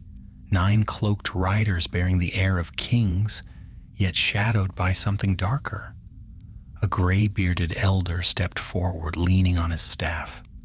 "Lords," he said cautiously, "what business brings men of your stature to our humble doors?" Khamûl dismounted. He forced his voice to remain steady, calm. "We come seeking news," he said. "Rumors from the west, word of troubles near the mountains." The elder exchanged glances with the villagers before answering. "No troubles we know of, only stories from distant riders. Nothing that touches us." He hesitated. "But strange dreams have haunted many of late. Some speak of whispers in the night or shapes at the river's edge." The 9 traded uneasy looks. One of the northern kings leaned forward. "What shapes?" The elder trembled slightly. "Shadows, my lord, thin as smoke. Gone when you blink. But they watch." Khamûl stiffened. The dream wraith's echoes had reached even here. He placed a hand on the elder's shoulder. "These shadows, do they harm you?" "No, my lord," the elder replied, "but they chill the heart." "We will look into it," Khamûl said softly. "Your people need not fear." The villagers bowed their heads in gratitude, and the 9 passed through the village, crossing the river toward the western fields. But once they were out of sight, the southern king muttered, "We offer comfort, yet we bring the very thing they fear." They must not know that, Khamul said sharply. We sow influence quietly. Fear breeds allegiance. The Western king shot him a troubled look, and so begins our master's work. As evening approached, they camped among low hills, overlooking the village. The land here was calm, touched by the last warmth of the sinking sun. Yet an unease settled over their camp, as though the peace itself resisted their presence. That night, Khamul awoke to silence deeper than any he had known. His eyes snapped open. A shape stood at the edge of the camp. It was a shadow, thin, tall, wavering. Its form resembled a man, yet its edges frayed like mist torn by wind. Its hollow face glimmered faintly with pale light, a dream wraith. But unlike those in the vale, this one was small, weakened, as though carried far from its source. Khamul rose quietly and approached it. His sword remained sheathed. "What do you want?" he whispered. The wraith tilted its head. Behind him the other kings stirred, waking one by one as they sensed the presence. The wraith drifted closer, stopping just a few paces away. Its voice, if it was a voice, came as a faint vibration in the air. "Follow." Khamul stiffened. "Follow where?" The wraith turned, gliding toward the hills beyond their camp. It paused, as though waiting. The Western king joined Khamul's side. "This is folly, or a warning?" Khamul murmured. "Or both." Against his better judgment, he followed. The kings came behind him, forming a silent line. The wraith drifted up the slope, passing between two ancient stones, weathered smooth by years of wind and rain. Beyond the crest of the hill lay a small hollow, surrounded by thorny shrubs. In the hollow lay a man.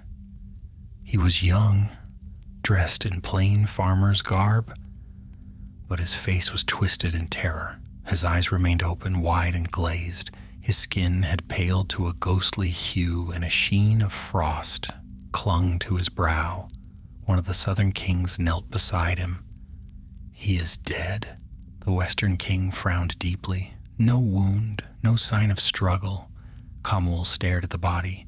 "The sleeper's dreams have spilled into this world," he whispered. "Even faint echoes can kill."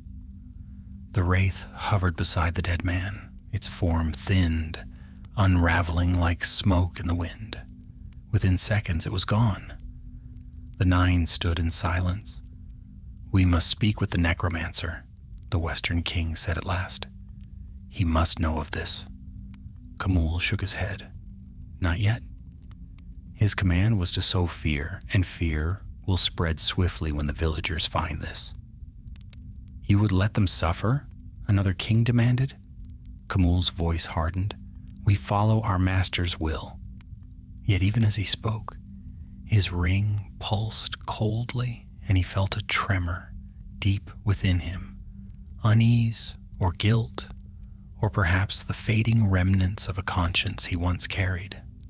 They returned to the village at dawn. Smoke rose gently from chimneys, and the people greeted the new day with peace and laughter, unaware of the horror lying just beyond the hills.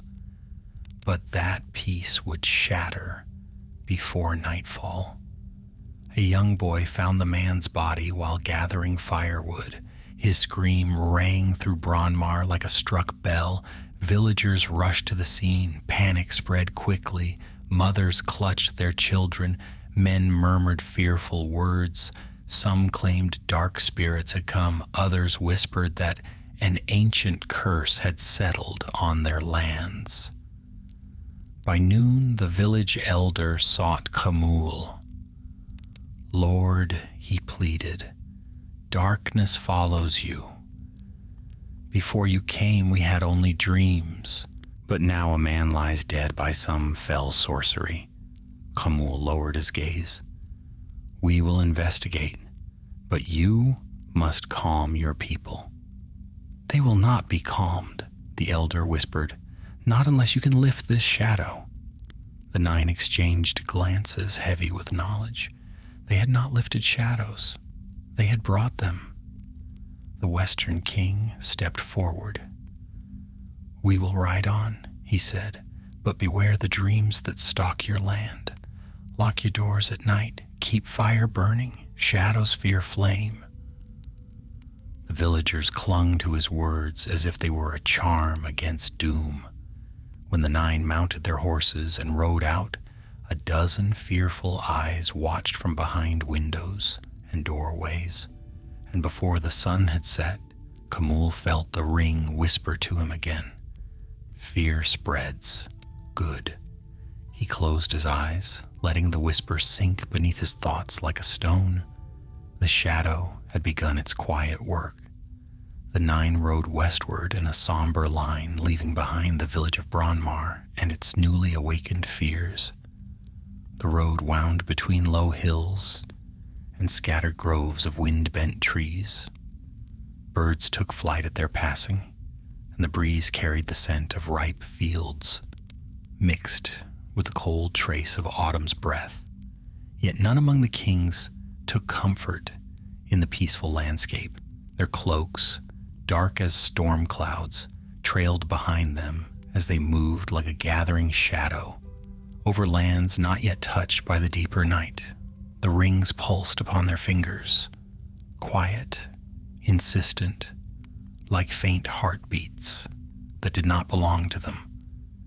And each king felt his own pulse grow weaker beneath that foreign rhythm. Before midday, they came upon a crossroads marked by an old stone post carved with runes now worn to smooth ridges. A solitary inn stood nearby, a sturdy timber hall with smoke curling from its chimney and the sound of laughter spilling from within. A pleasant sight under any other stars. Camul raised a hand, halting the riders. "We stop here," he said, "a brief rest, and we listen." The Western King frowned slightly. "What do you expect to hear?"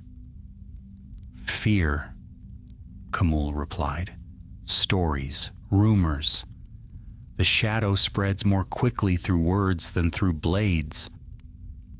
They dismounted and approached the inn. The great door swung open at their touch, and warmth rushed out, along with smells of roasted meat, fresh bread, and spiced ale. Inside, farmers and travelers sat at long tables, sipping mugs and telling tales with idle ease. Laughter echoed off the rafters, but their mirth faltered the moment the 9 stepped across the threshold. Voices fell silent, mugs paused midair. The fire crackled loudly in the sudden hush. An innkeeper with a broad belt and a nervous smile approached. "Lords," he said, bobbing his head respectfully, "you honor my hall. I've beds, food, and drink enough for all. Will you be staying the night or merely taking rest from the road?" Camul studied him. "We ride far, but will stop for meat and word." The innkeeper nodded quickly and gestured them to an empty table near the fire. Servants hurried to bring platters of food and pitchers of drink, though their hands trembled slightly as they set them down. As the 9 sat, the Western King leaned close and murmured, "We stir unease merely by our presence." "As intended," Camul answered. At the tables around them, conversation slowly resumed, but quieter now, colored by tension. Snatches of whispered words drifted through the hall. Strange lights in the east. A rider found pale as frost. Shadows moving through the fields. Another man muttered, "The world shifts. Something old is woken. Mark my words." Camul set down his cup. "The fear spreads faster than I thought." The Western King sighed, rubbing his brow. "Fear cuts both ways. It serves our master, but it gnaws at us as well." One of the Southern Kings lowered his voice. "I felt the ring whisper again last night. Its voice grows clearer and closer." Before Camul could reply, the door of the inn crashed open. A man stumbled inside, gasping for breath, face pale with panic. The hall fell silent once more. "What troubles you?" the innkeeper asked, rushing to him. The man pointed a shaking hand toward the fields. "A figure," he panted, "a shadow, tall as a man. It moved against the wind. It followed me." Camul's eyes sharpened. The man staggered further into the hall. Its eyes, if they were eyes, glowed faint like dying coals. Murmurs rose. Fear pulsed through the inn like a cold wave. The man glanced around, his gaze settling on the 9. "You are kings, are you not? Warriors? You must have seen such things upon your travels." Camul stood, drawing every eye in the room. "What you saw," he said calmly, "was a spirit from the east, a remnant of ancient wars. This land has been brushed by things stirring in distant places." The villagers whispered in alarm. "But fear not," Camul added. "We ride west to confront such threats. Shadows cannot harm those who keep fire at their doors and stay close to hearth and kin." Relief mingled with fear across the room. "He speaks true," the innkeeper said, nodding vigorously. "The world is wide, and strange things walk it, but here in our village we hold fast." Camul's words soothed them, or rather, lulled them into a fragile courage, but as he sat again, the Western king leaned near and whispered, "You speak of spirits too freely." "They must believe we fight on their behalf," Camul said softly. "That is how trust and fear take root together." But deep within, he felt the ring pulse again as though approving. They rode out from the inn at dusk. Night gathered in deep blue layers across the sky. A breeze carried the scent of rain from the mountains. The plains shimmered in the waning light. As they followed the western road, Camul felt eyes upon them, not the eyes of villagers, nor the watchfulness of wild creatures. Something else. When the moon rose, pale and thin, he saw it, a shape upon a distant hill, tall, slender, wavering slightly, like smoke given form. It watched them silently from afar, with no movement, no breath, no sound. A dream wraith, not as full-grown as those in the vale, not as bright or fierce, but present enough to draw the eye and chill the blood. The Western king halted his horse beside Camul. "They follow us," he whispered, "even here." "Yes," Camul murmured, and not only the sleeper's echoes. A deeper awareness stirred within him, a cold thread through the air, a weight pressing invisibly upon his thoughts. The necromancer watched. The rings glowed faintly. The shadow on the hill dissolved, drifting like smoke upon the wind. "We cannot let the people of these lands see such things," one northern king said. "Their terror will turn to unrest. And unrest spreads notions of rebellion," another added. "We must be careful." Camul turned to the 9, his voice low and resolute. "We are not here to crush these lands nor to shield them. We are here to guide the shadows that leak from the east, to turn them quietly to our master's purpose." "And the wraiths?" a southern king asked. "They grow more numerous." Camul stared into the dark horizon. "We ride west to sow fear. The wraiths sow it for us." Silence followed, a heavy silence none dared break. They made camp near an abandoned watchtower, long since crumbled beneath seasons of wind and rain. The stones lay scattered like bones beneath the moon, and the withered remains of a banner clung to a half-buried pole. As the kings slept, Camul remained awake, standing guard with his back against a fallen pillar. Hours passed, then the air shifted. The moonlight dimmed. A figure stepped from the broken arch of the tower. Not a villager, not a dream wraith, not a man. It wore a cloak of shadows, and its face was hidden beneath a hood, deeper than night. No breath stirred from it, no sound marked its steps. "Khamûl," it said, though no mouth moved. Its voice rippled through the stones like a cold wind. Khamûl's hand tightened upon his sword hilt. "You," he whispered, "why do you come?" The figure tilted its head, to guide, to watch, to bind. The rings pulsed, hard. The other kings stirred in their sleep, faces twisting. The shadow stepped closer, its form bending the moonlight like a veil. "You walk between worlds now," it said, "between flesh and spirit, between will and shadow. The sleepers touched you. I shall shape what they awakened." Khamûl felt a chill sink deep into him, into bone and thought. "Who are you?" he whispered. The hood lifted slightly, and though no face lay beneath, Khamûl felt its gaze pierce him like frost. "I," it said, "am the servant of the one who rises. His will flows through me, through your rings, through you." Khamûl's breath caught, for he understood then this was no dream wraith, no phantom born of the veil. This was the shadow of the necromancer himself, an extension of his will, reaching through darkness like a grasping hand. "Your path bends toward him," the shadow said, "closer with each breath. You cannot turn aside. Not now, not ever." The figure dissolved into mist. The rings pulsed one final time, cold as death. Khamûl stood frozen, the night pressing upon him like a shroud. The darkness was no longer behind them. It rode with them. Morning broke pale and chill over the abandoned watchtower. A thin mist clung to the earth, veiling the scattered stones like the remnants of some ancient burial shroud.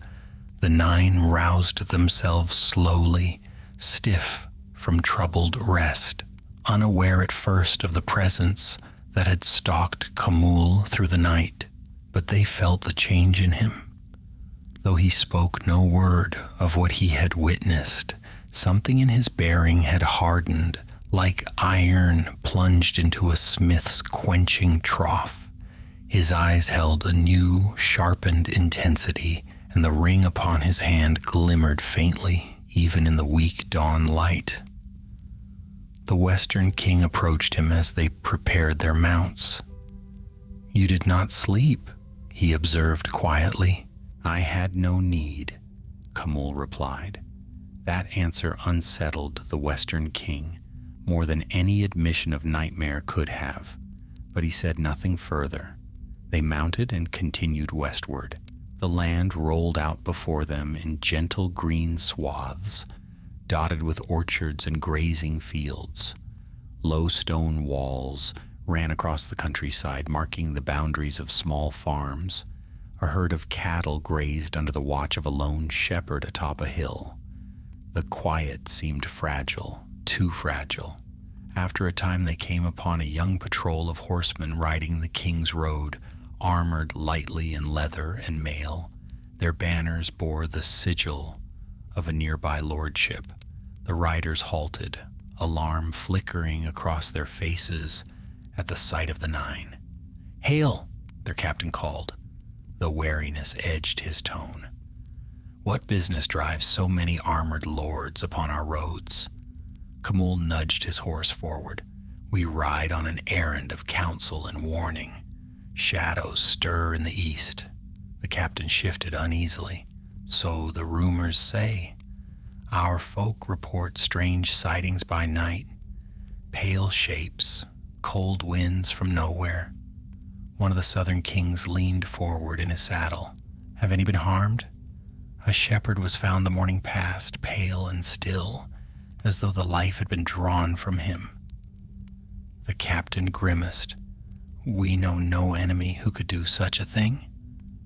Khamûl's expression darkened. "These are signs of powers beyond your reckoning. They will worsen." The patrol exchanged fearful glances. "Travel with lanterns," Khamûl advised. "Keep watch by pairs at night. Do not pursue these shadows. They are not foes you can face with blade or bow. The captain bowed his head. Your counsel is welcome, whatever your purpose. With that, he saluted stiffly and led his riders past, but Khamûl caught the fear lingering in their eyes. He did not need to look behind him to know his companion saw it too. The necromancer's shadow travels faster than we, one of the northern kings said under his breath. The western king frowned. Not only his, the sleeper's dreams spill outward as well. Both forces twist the land, Khamûl murmured, and we are their bridge. The words hung between them. They reached the town of Halorn by late afternoon, a modest settlement built around a hilltop stronghold. Market stalls clustered along the main road, their wares laid out in neat rows, grain sacks, earthenware, spiced meats, woven cloth. Laughter and chatter filled the air, though beneath it lay a tension the nine sensed immediately. They dismounted before the inn and walked among the folk. Mothers tugged children aside. Merchants lowered their voices. Faces turned away. The people of Halorn felt the shadow. At the well, two men argued in hushed tones. Khamûl paused to listen. Telling you? I saw it with my own eyes, one insisted. A figure on the ridge last night, tall, pale as a winter dawn. Then why didn't it strike you dead like the tales say? The other retorted. Maybe it chooses when to kill, the first whispered, glancing nervously around. Khamûl stepped forward. The men froze. You speak of a shadow, he said. Describe it. The first man swallowed.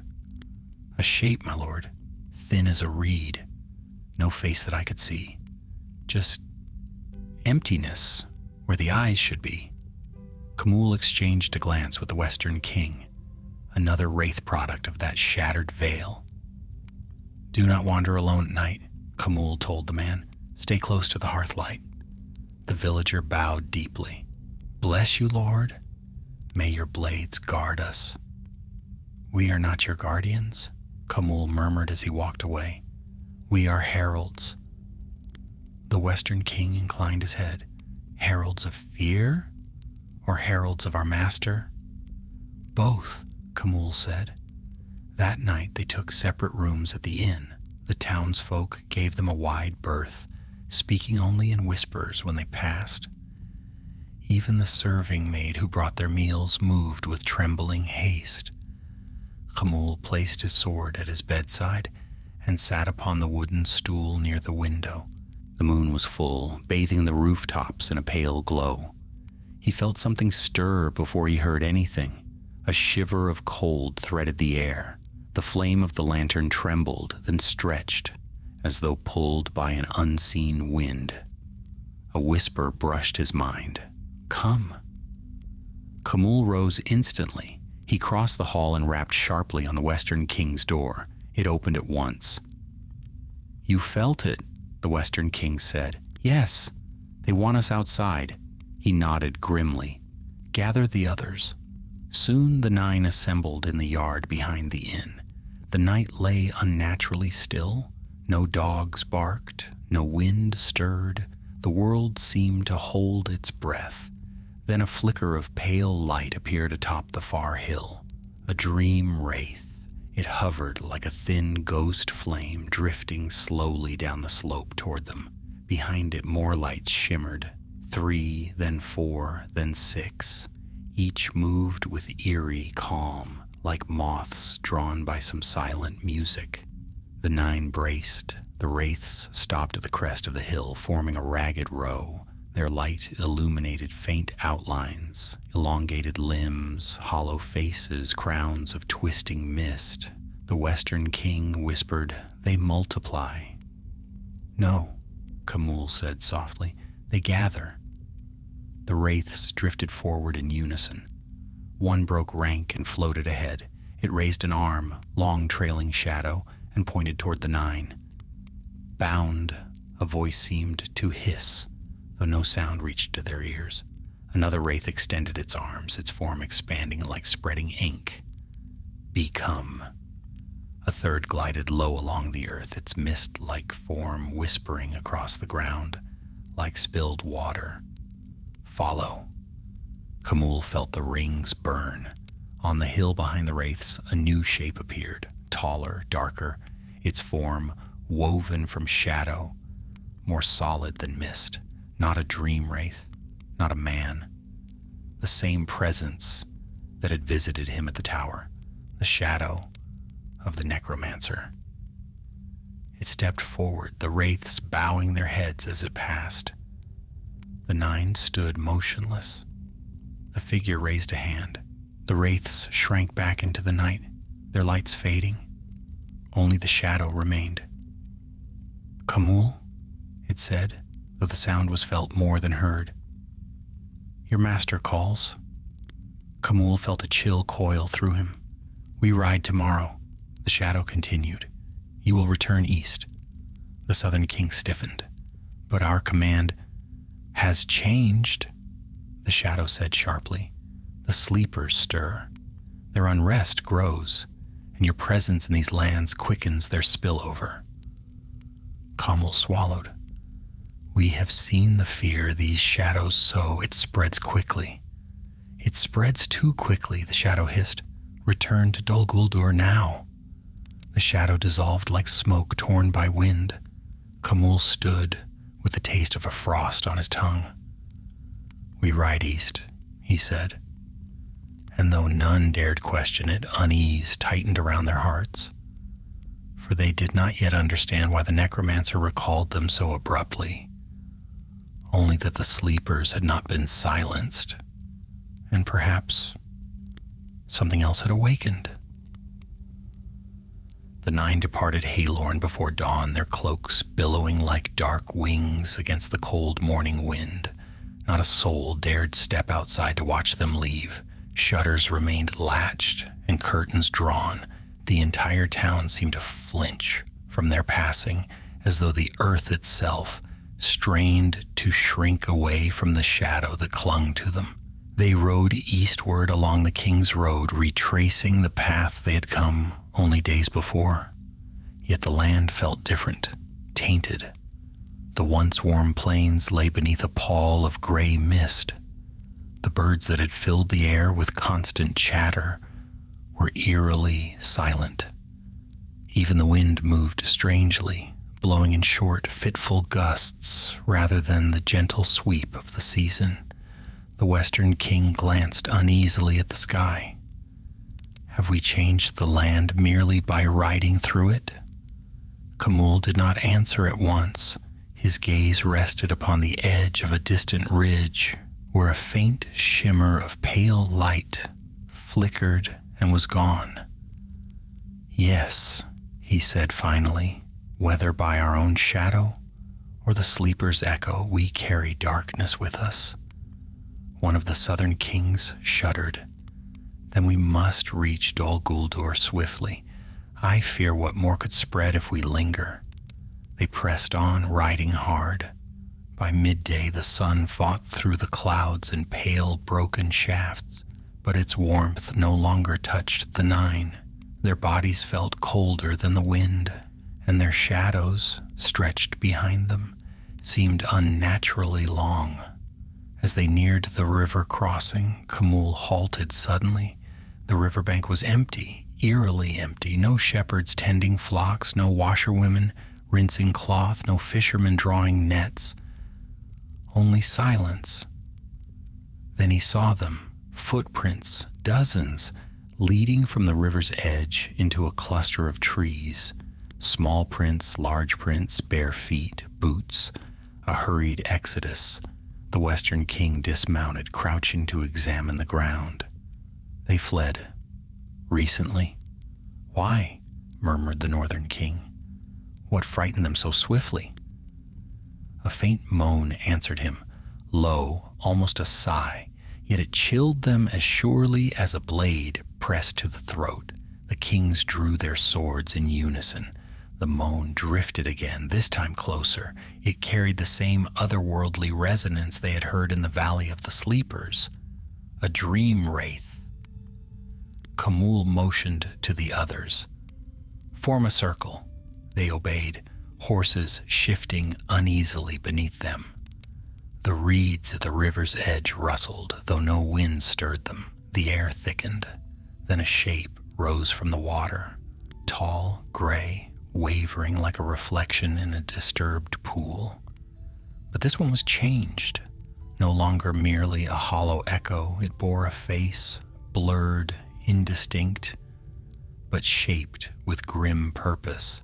Its hands hung long and empty, dripping with water that seemed to evaporate before touching the ground.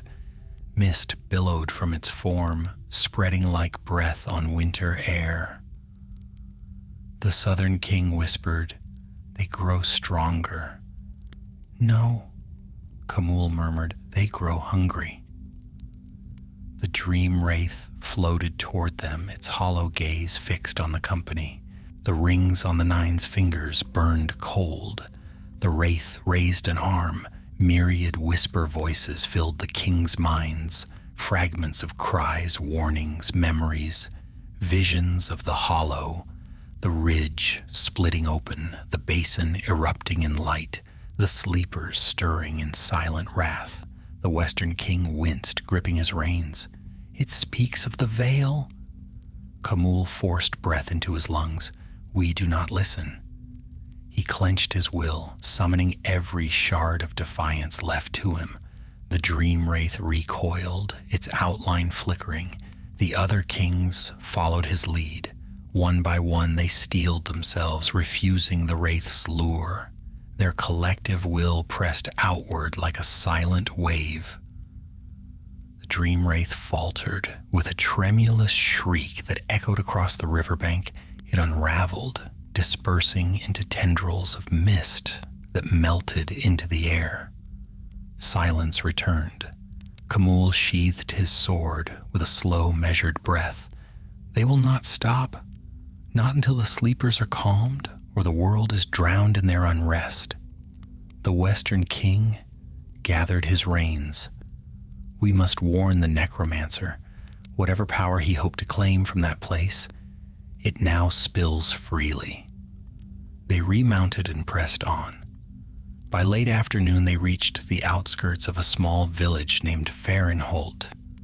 Smoke rose from several homes, but the people stood clustered in the streets, shouting and pointing toward the fields. Children cried, dogs barked, men clutched farm tools as makeshift weapons. The nine approached, and fear rippled through the crowd. The village headmen stumbled forward, eyes wide. "Lords, darkness take me. You again. You must help us. A pestilence grips our fields, and shadows wander near our barn houses." Kamul suppressed a curse. "Show us." The villagers led them to the wheat fields, where they found patches of withered stalks, plants drained of life, bent as if from hoarfrost. At the edges of the fields, faint tracks marked the soil, not footprints, not animal prints, trailing marks, as though something bodiless had dragged across the earth. The Western King knelt, touching the soil, cold as winter. "These shadows have grown bold," Kamul said, "and careless." A woman approached, clutching a blanket around her shoulders. "My son vanished last night," she whispered. "He said he saw lights in the barn. Pale lights like the dead." Her voice cracked. Kamul stiffened. "Did he follow them?" "He stepped outside only for a moment. When I looked again, he was gone." The nine exchanged grim glances. Kamul spoke gently. "Keep your people inside after dusk. Lock windows, bar doors. Fire and salt may keep these spirits at bay." The villagers nodded desperately. But as the nine rode away, the Southern King muttered, "We offer hope we know they cannot hold." "We offer delay," Kamul corrected. "Hope belongs to others." He turned eastward toward the dark forest rising in the distance. Come. Every moment counts now. Night fell before they reached the forest's edge. The trees loomed like pillars of black iron, their branches clawing at the moon. A heavy wind blew through the wood, carrying whispers that seemed almost to form words. The 9 did not camp. They rode beneath the boughs, relying on torchlight and their ring's cold glow to guide their path. Shadows moved between the trunks, not dream wraiths, but darker things born of the necromancer's growing power. Hours passed in uneasy silence. Then suddenly the forest grew still, too still. Khamûl halted his horse. Do you feel it? The Western King nodded slowly. Something watches. Not a shadow, not a wraith. Something older. The trees creaked, bending under a wind that did not blow. The air pressed close, thick with expectation. Then from between the trunks, a figure emerged, tall, veiled in gray-green robes. Its face was hooded, but its presence felt ancient. Older than the necromancer, older than the 9. A forest guardian? A Maya? A remnant of days before men? The figure raised a hand and the wind fell silent. You, it said, its voice deep as roots. You have woken that which should forever sleep. The 9 froze. Khamûl tightened his grip on the reins. We acted under command. And yet you acted, the figure said. Now the dream winds spill into the waking world. Shadows stir that have long forgotten their names. The balance falters. Khamûl steadied himself. What would you have us do? The figure stepped closer. Its unseen eyes pierced them like cold fire. Turn back, it said. Return to the shadowed fortress. Warn your master. If he reaches again for the sleeper's power, the world will shake. Khamûl swallowed hard. He will not heed such words. Then all his servants will reap the fate he sows, the figure murmured. The forest dimmed around them. The figure stepped back and vanished into the trees like a fading echo. Silence fell. The 9 exchanged glances filled with dread. Khamûl broke the stillness. We continue. Dol Guldur awaits. They spurred their horses forward, but each king felt the weight of the forest's warning, and none doubted that the deeper darkness yet to come would test even the strongest among them. The forest deepened as the 9 rode on. Great boughs met overhead like the arches of some vast ruin, shutting out moon and star alike. Only the faint glow of their torches and the colder gleam of the rings pushed back the dark. Every tree stood like a silent sentinel, watching, listening. No birds called, no beasts stirred. It was as though the entire wood held its breath, fearful of what traveled beneath its branches. Khamûl's horse shifted nervously, its ears pinned back. Steady, he murmured, stroking its neck, but even he felt the oppressive weight pressing inward from the shadows, the sense that their presence twisted the forest into a place unfamiliar even to itself. The Western King drew closer beside him. The guardian's warning was plain. The sleeper's unrest grows, and something else awakens with them. Khamûl did not look at him. We serve under command. Whatever stirs our master will bend it to his will. But the words rang hollow. The memory of the guardian's voice, root deep, ancient, unwavering, clung to him like frost. He had faced many powers in his life, yet that figure's tone carried a weight he could not brush aside. They pushed onward, following the narrow path, winding through the heart of greenwood. Night gave slowly way to the pale gray of dawn, yet no birds sang to greet the morning. Even the wind seemed reluctant to stir. At last they reached a familiar clearing, a broad swath of flattened earth surrounded by towering oaks. Once, this place had hummed faintly with the necromancer's unseen influence. Now it thrummed with something stronger, darker, as though the very air had grown tight with expectation. Khamûl dismounted. He felt the pull of Dol Guldur ahead, distant yet insistent, like a low drum beat beneath the earth. "We are close," he said. The 9 advanced on foot, leading their horses until the black towers of Dol Guldur rose through the gray light. The fortress loomed like a slumbering beast on the hill, its walls jagged as broken teeth. Mist coiled around the stones, drifting upward like breath from some unseen maw. No guards greeted them, none ever did. Dol Guldur recognized them, not as living men, but as instruments bound to its master's will. They passed through the great doors and entered the vast, shadowed hall. The torches on the walls flared weakly, as though hesitant to burn in the necromancer's presence. A voice echoed from the far end of the chamber. "You return at last." The 9 knelt as the necromancer stepped from the shadows.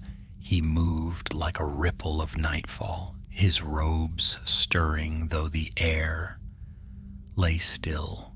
The hood concealed his face, but his presence filled the hall with a pressure that seemed to darken the very stone. "Rise," he said. They obeyed. Khamûl felt the weight of the necromancer's unseen gaze settle upon him. "Speak," the dark figure commanded. "What did you encounter in the western lands?" Khamûl drew breath. "Dream wraiths, my lord. Growing stronger, their forms more whole, their reach spreading far beyond the veil." Another king added, "Villagers flee in terror. A child vanished.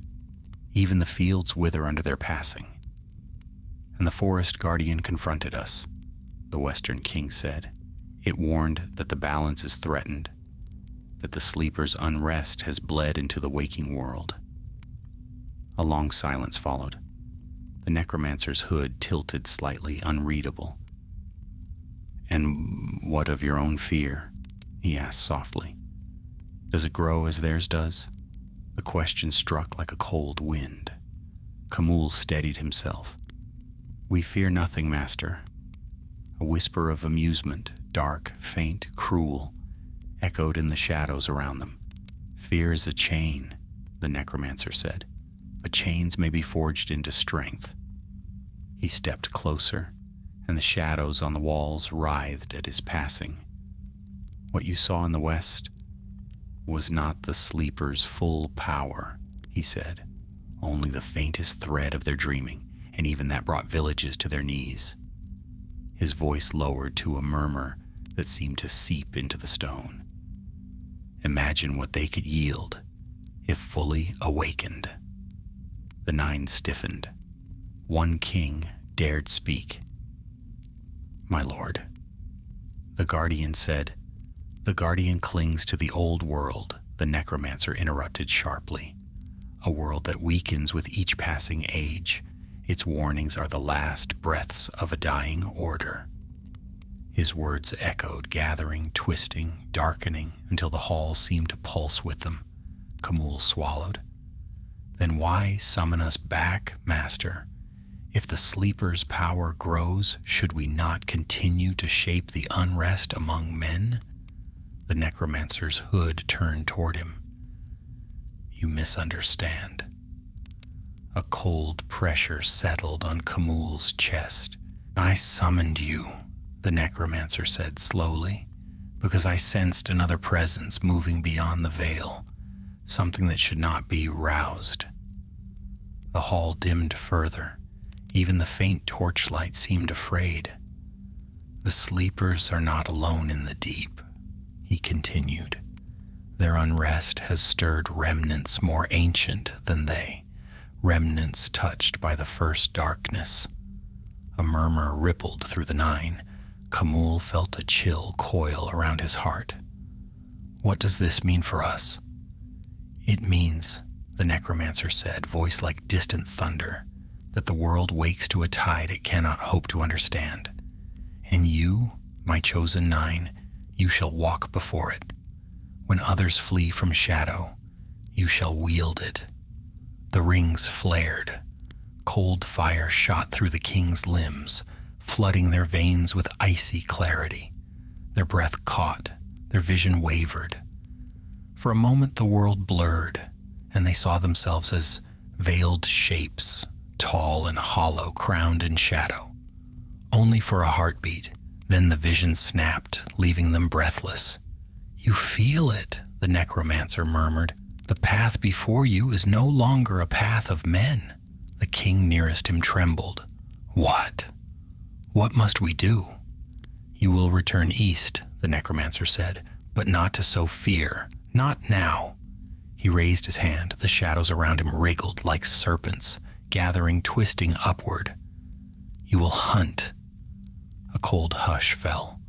"Hunt what?" Kamul asked, though dread already clawed at the edges of his mind. The necromancer lowered his hand, and the shadows settled like a mantle around him. "Hunt the one who walks between the sleeper's dreams and the waking world," he said. "A creature born of their unrest, and now grown beyond their dreaming. It moves freely, it kills without command, it does not serve me." The hall seemed to tilt, the air thickening. "A rogue spirit," the Western King whispered. "No," the necromancer said, "something worse." He leaned forward, and though his face remained hidden, Kamul felt the weight of his gaze like a blade against his throat. "It seeks you." The 9 stood frozen. "For the sleepers saw your future," the necromancer said, "and one among them clings to it. It hunts the 9, it hunts the rings, it hunts the fate you cannot escape." He stepped back, the shadows parting around him like curtains. "Prepare yourselves. Your true task begins now." A tremor ran through the hall. Kamul bowed his head, though his blood ran cold. For the first time since donning the rings, the kings felt something they had long forgotten. A shadow stalking the darkness that even they were meant to fear.